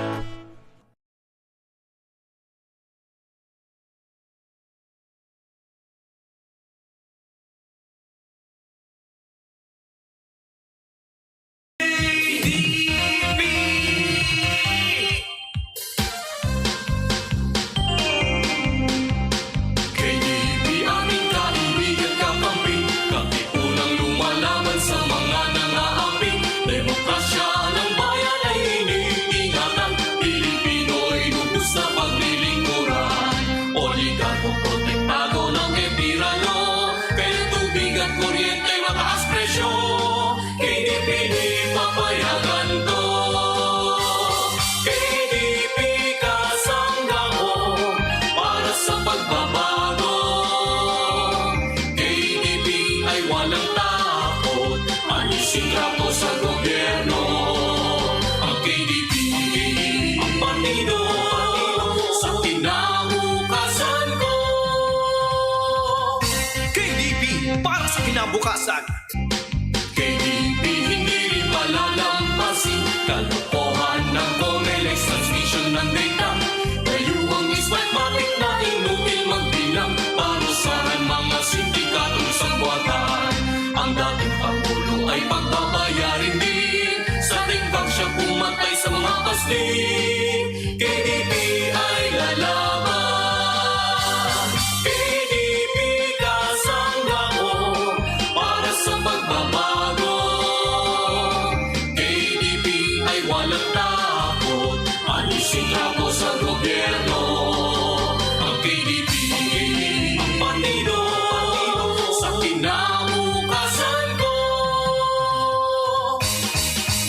KDP. Okay. And ako po, halos pinagsabay itong dalawang ano natin, teams. No? Yung isa ay sa KDP bilang isang political party. Kinakailangan po talaga meron tayong political party dahil itong mga partidong political ngayon ay mga pag-aari ng mga oligarko eh. No? At wala naman sila talagang pinaninindigan. Right. Pera lang nila ang gagalaw, tapos bibigyan nila ng pera yung mga kandidato nila para manalo, no? At pero kung talagang tutusin, tanong nyo sa kanila kung anong pinanindigan nila, wala, no? So yan, nandyan yung Liberal Party, andyan yung nasyonalista, ang PDP Laban, nandyan yung NUP, lahat sila. KBL. Kung titignan mo, andyan talaga mga mga oligarko, no? So we needed to put up this party, for everybody else, no? Because the KDP is a party of principle and not of convenience.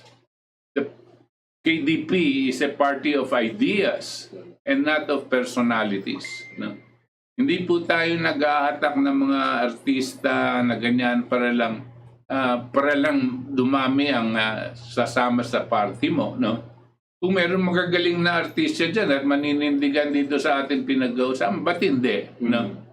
Pero hindi yung hatak ka ng maganda o guwapo dyan na artista para lang dumami ang sasama sa'yo. That's the sad part of our politics. And they are not parties of principle. They are all parties of convenience.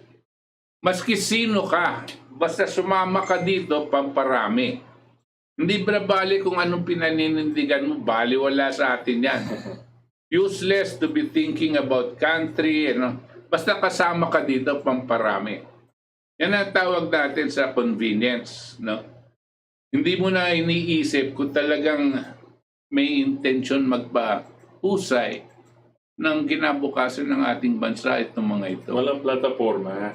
That's why we have to abide by principle. No? And then yung ideas, we're a party of ideas. Dito lumalabas yung plataforma natin. No? May plataforma tayo. May position tayo hinggil sa ekonomiya, hinggil sa agrikultura, sa foreign affairs, sa education, sa lahat sa social welfare, so, healthcare, lahat po yun, meron tayong plataforma na kinakailangan susundan. At kung sino man ang sasama sa atin, ay bibigyan po siya ng ganitong klaseng introduction para kilala niya yung sinasaniban niyang partido.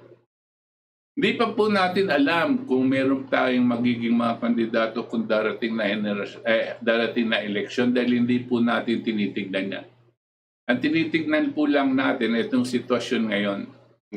Itong kinakailangan natin itulak, Artikulo 12, Section 17 and 18, na mag-declare ang ating Pangulo ng state of emergency in accordance with our Constitution, so that the public utilities will be turned over back to government, and therefore be able to bring down the cost of electricity, water, and other public utilities.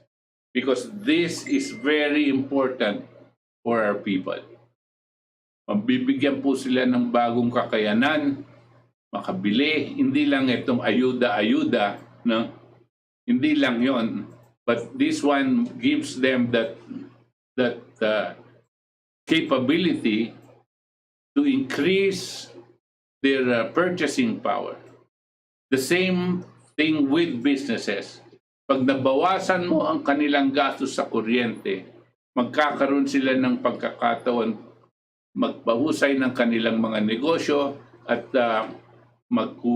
kumuha ng mga additional workers at lahat-lahat. Ito po yung magpapaandar sa ating ekonomiya. Bubuhay po. Kasi ngayon, dumaan na po ang pang-anim na yata. Pang-anim na recession tayo.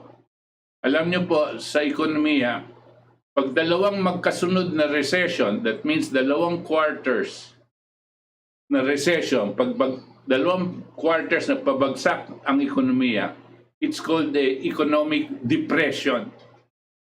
Tayo ngayon siguro mga 5 or 6 quarters na po. Hindi ko po, yung mga ekonomista natin sa gobyerno, wala kayong maririnig na paraan para buhayin ang ating ekonomiya. You cannot hear anything from them. All you can hear is, after all of this, we might be able to bring back our our economy. They will compute for you statistical figures that they themselves probably do not even believe. The fact of the matter is, we are hitting pretty close to 60%, 70% unemployment. Many people that are on a daily wage basis are completely without jobs. Our medium and small scale businesses are operating at probably 50% or 30% capacity. That means they had laid off so many.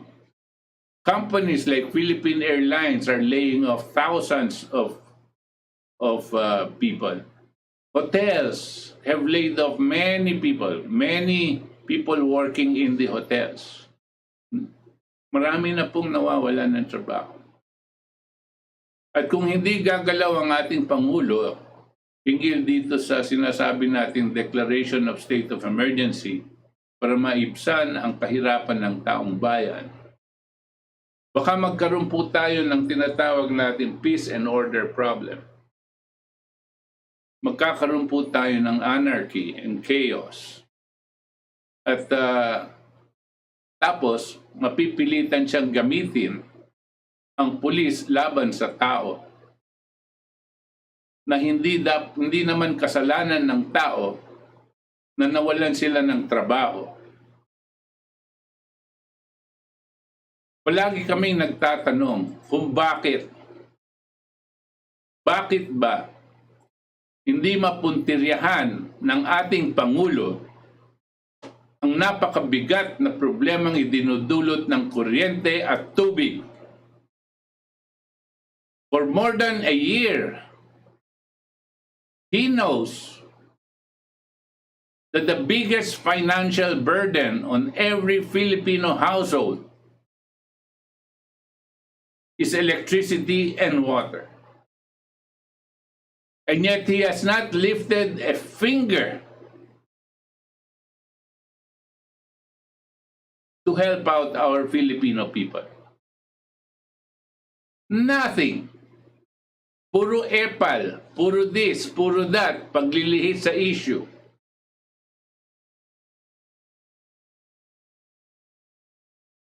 This has to stop, or else the president will regret it.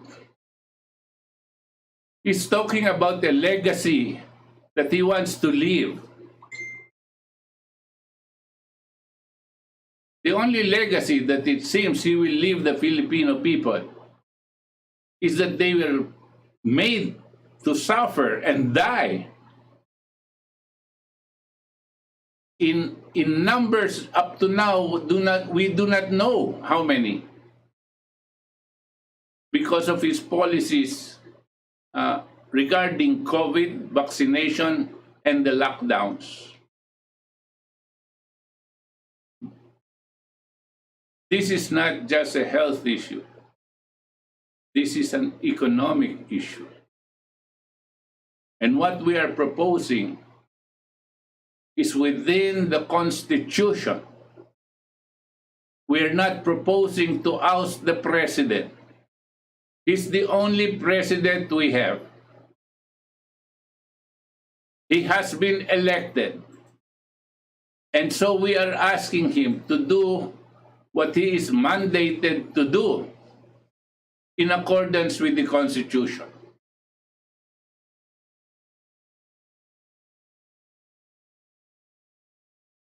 And if he doesn't do it, more of our people are going to die. They will starve, and not through their own fault. And woe to those that claim that there are people dying of hunger because they are lazy. Ano ba kayo? Sira ulo? Lazy ang Pilipino? Naghahanap ng trabaho para mabuhay. Sinirado po ng ating pamahalaan ang lahat ng kakayanan makapaghanap buhay. Maski lang pigilin ng ating Pangulo ang i-impose nitong utang nila sa Meralco. Hindi sila makabayad dahil wala silang trabaho. Mr. President, hindi mo ba pwedeng sabihin dyan, wag muna silang mangolekta? At pangalawa, dahil hindi makabayad, pwede ba sabihin mo sa kanila, wag nilang puputulan? Dahil kasalanan nyo ito sa gobyerno. Hindi kasalanan ng tao.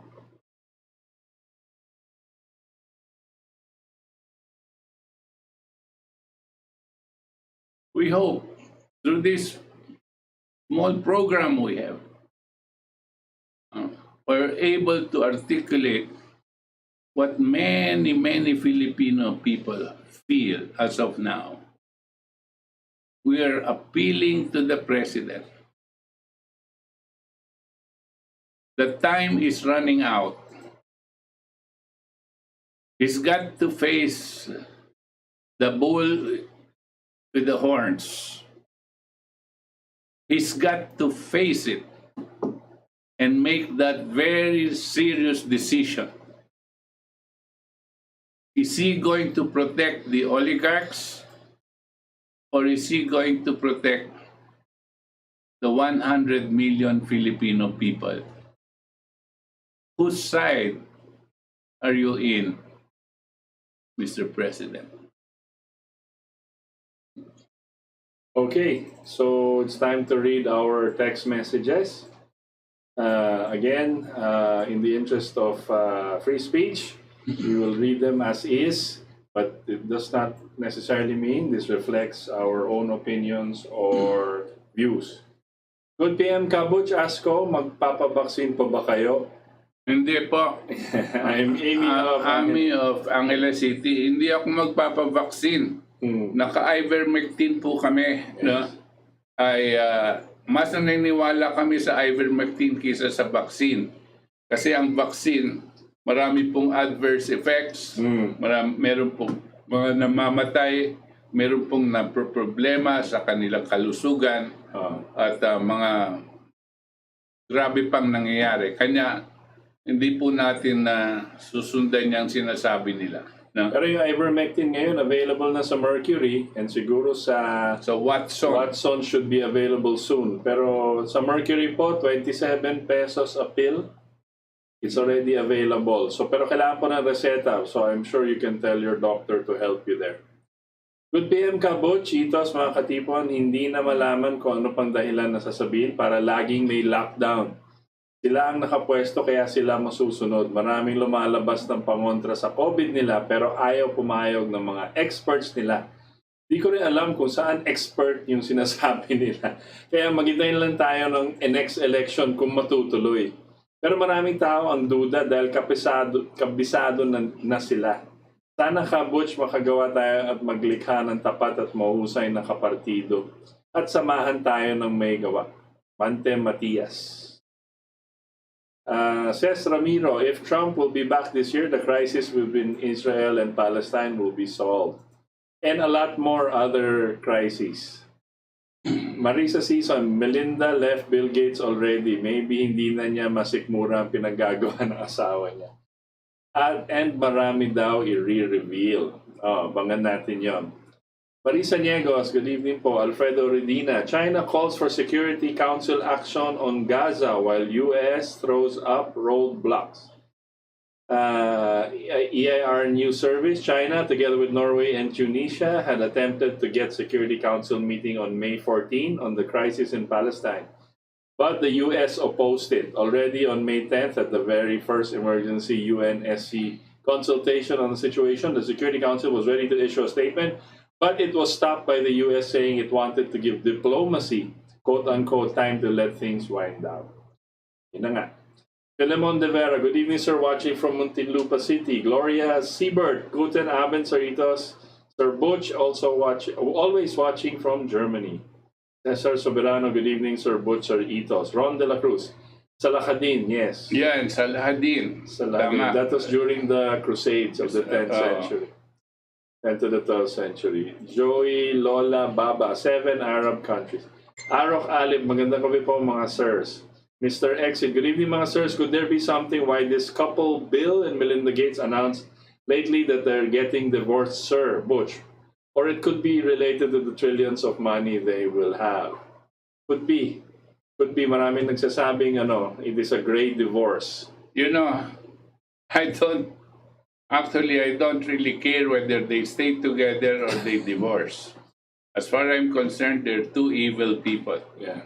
They should divorce themselves from World Health. Yeah. William Laguno, gandang gabi po Sir Butch and Sir Itos. Gandang gabi. Ay, nako. Gandang gabi sa iyo, Mr. Exit at Arok Alip. Manaf. Gandang gabi po, Sir, at sa lahat ng mga viewers watching from Valenzuela. God bless us all. Tisoy Roa, good evening mga sir. More power po and God bless from Nueva Ecija. Danea Arcilia, good evening Sir Sir Butch, listening in Hong Kong. God bless po, keep safe. Lourdes Kalk, hello mga sirs, good evening both of you. It's good na at least nagigising ng ibang bansa about no face mask.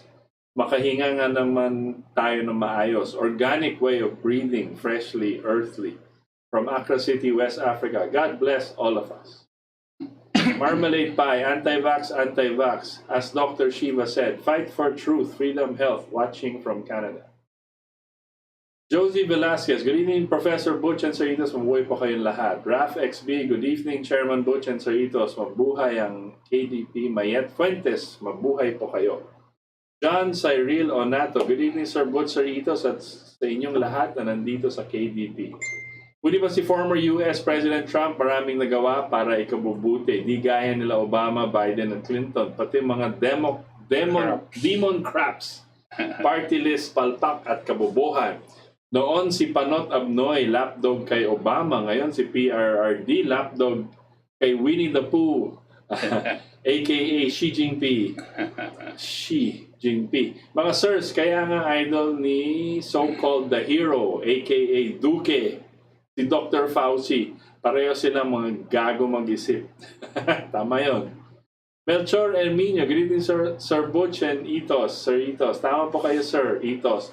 Nakapagtataka lang, bakit kailangan bakunahan ng mga walang sakit samantalang maraming nakarecover sa COVID na wala pang gamot yan? Correct. Common sense. And you remember yung CDC po, nagsasabi 99.5% ang chance nyo magka-recover sa COVID na yan. 99.5%. Hindi po nangiiba yan ng figures.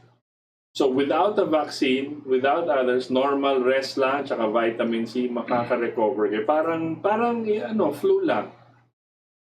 Na by the way, again, I have to reiterate, pag tinignan nyo po yung incidence ng flu over the 2020 and until now, walang-wala yung flu. Na-cure po yung flu.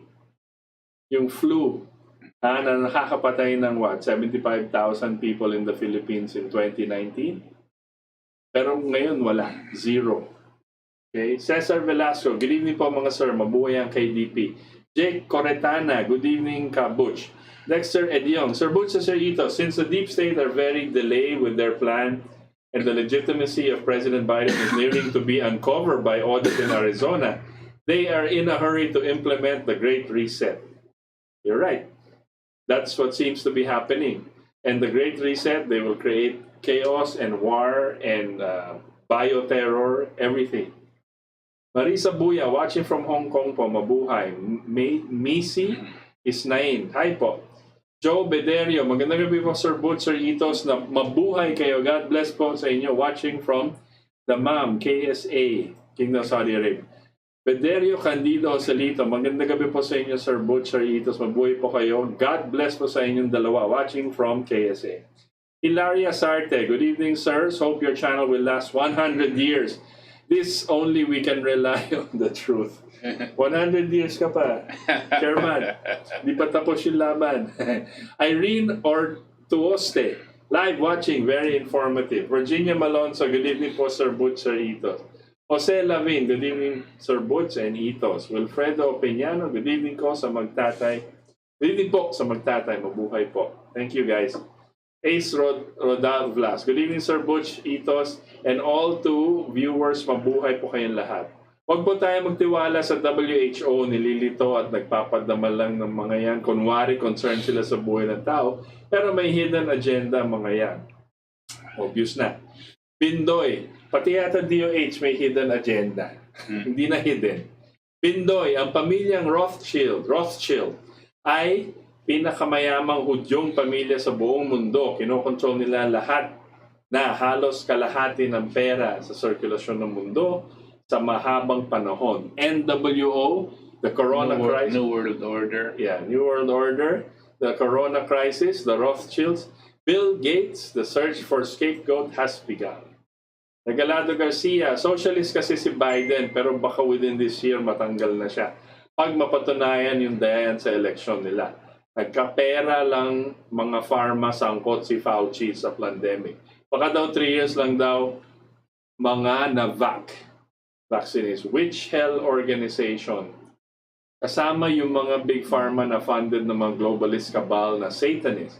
Ang ginagawa nila daw ay isang medical malpractice ayon sa isang expert doctor abroad.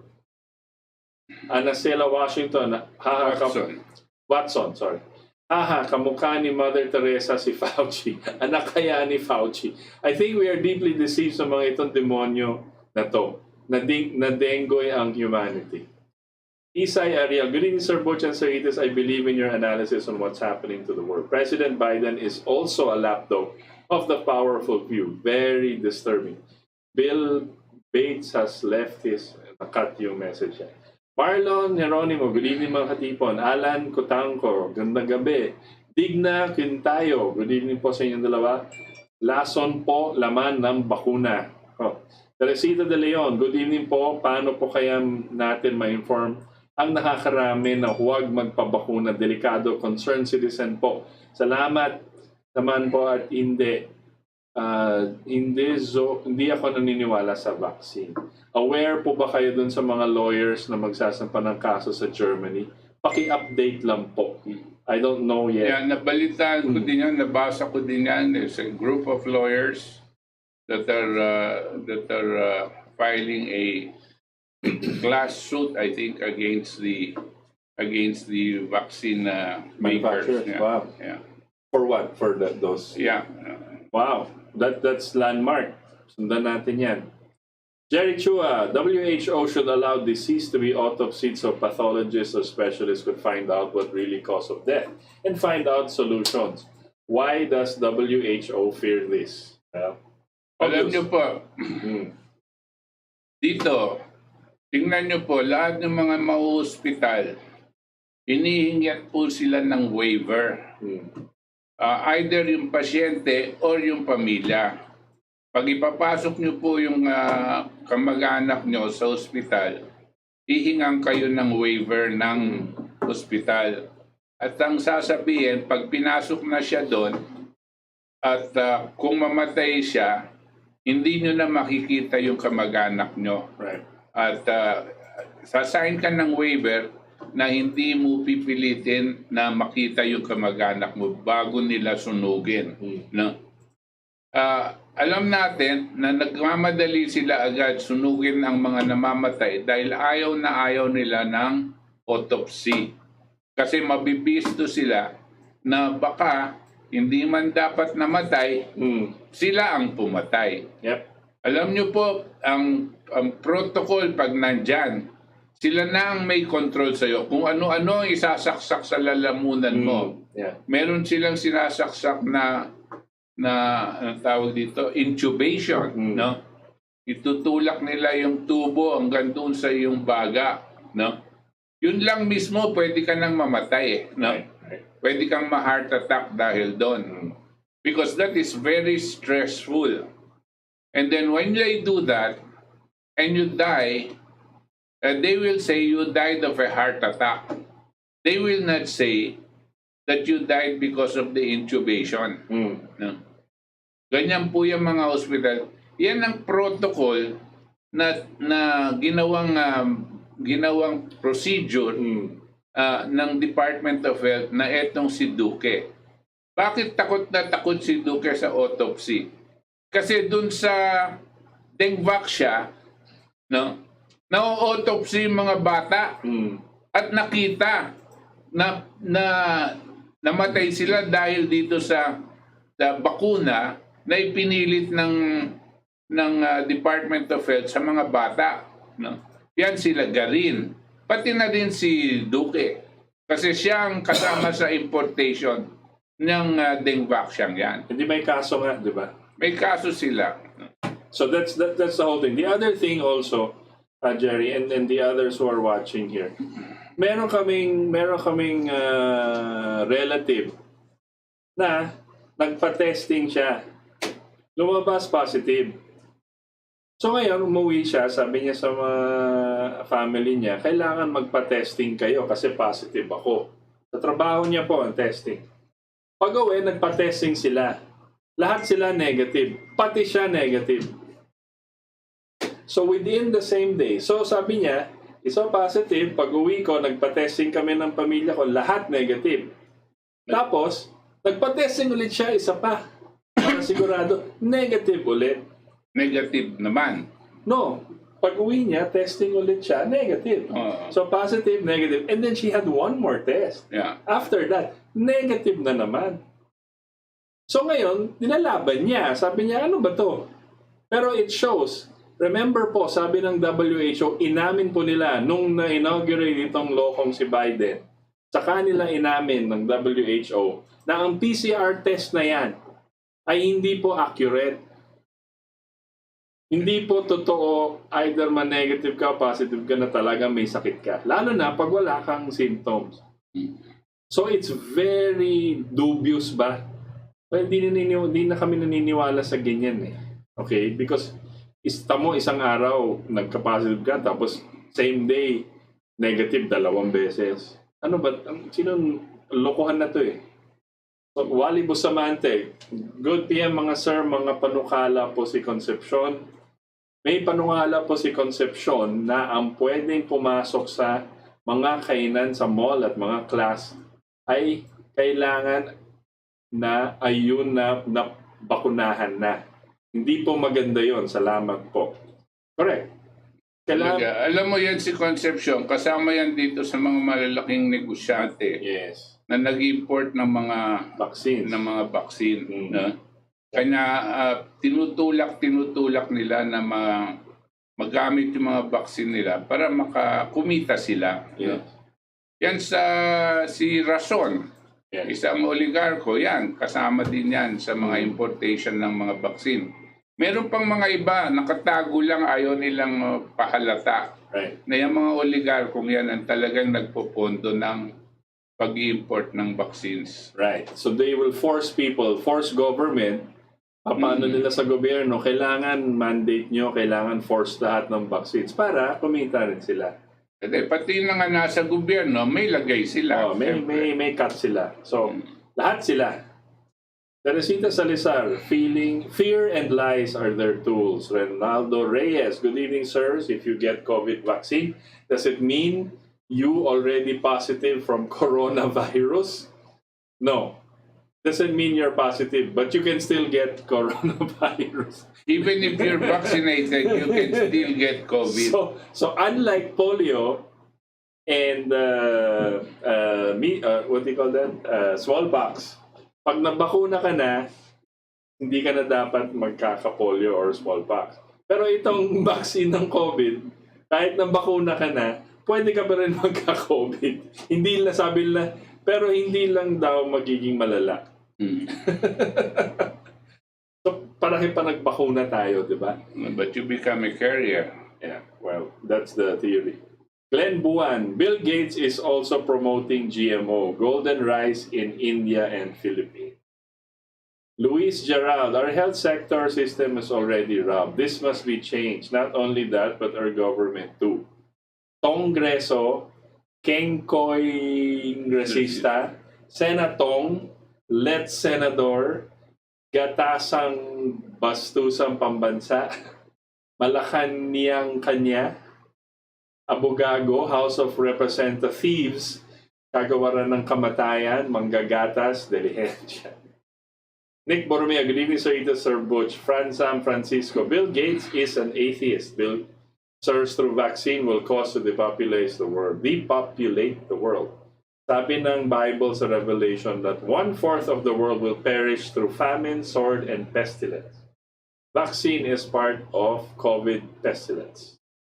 Stormy Savvy, agree po ba kayo na kahit obvious na at wala nang nililihim ang kabal sa plan nila, the depopulation, still all countries, government supports the plan?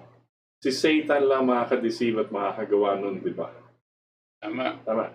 Raj Almazor, good evening din sa iyo. Huwag tayong titigil sa paglalantad ng mga kasinungalingan ng nasa gobyerno natin na ang bakuna ay makakapagligtas sa atin sa pandemya.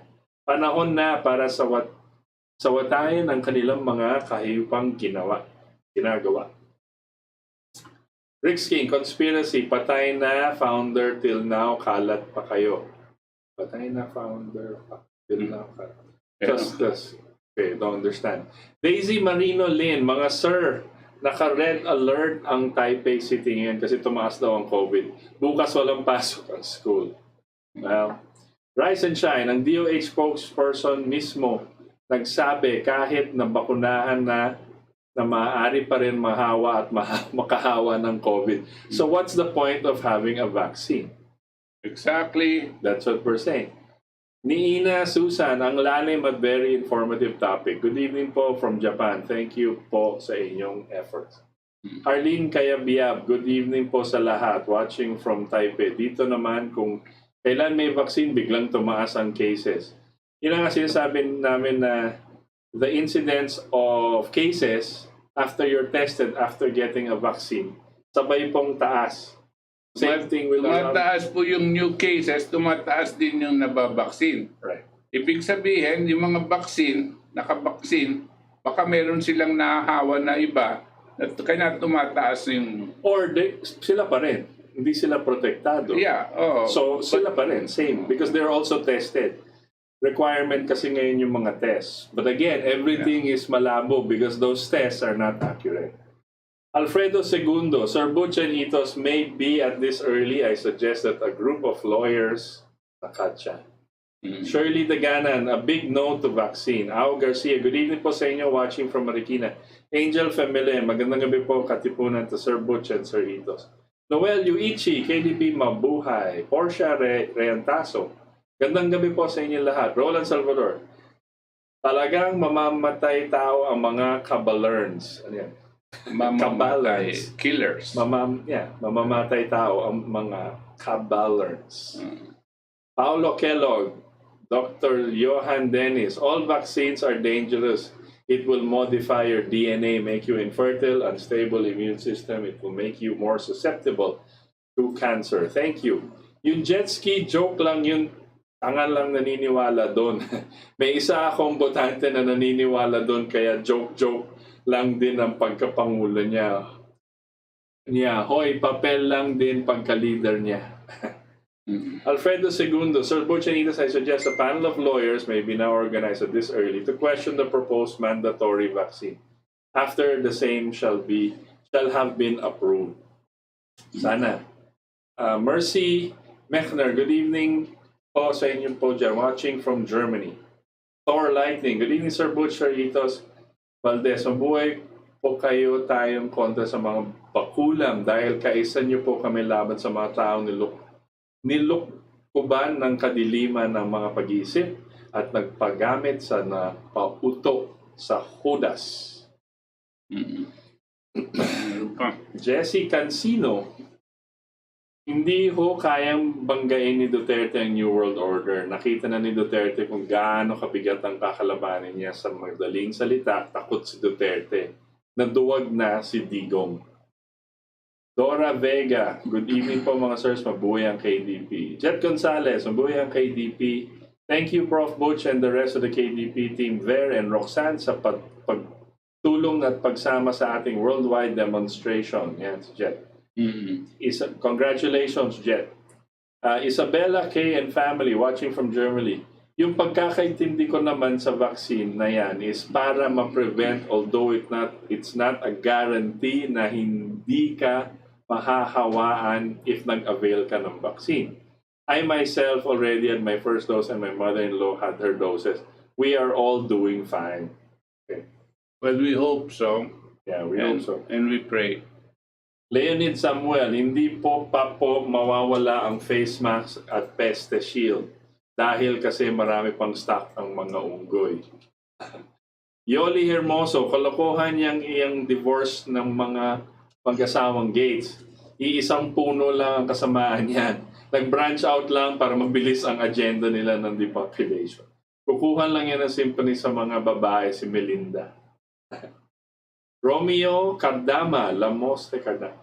Sir Butch, sana ipatigil ng Supreme Court ang lockdown at mandatory mask at protocol at vaccination program.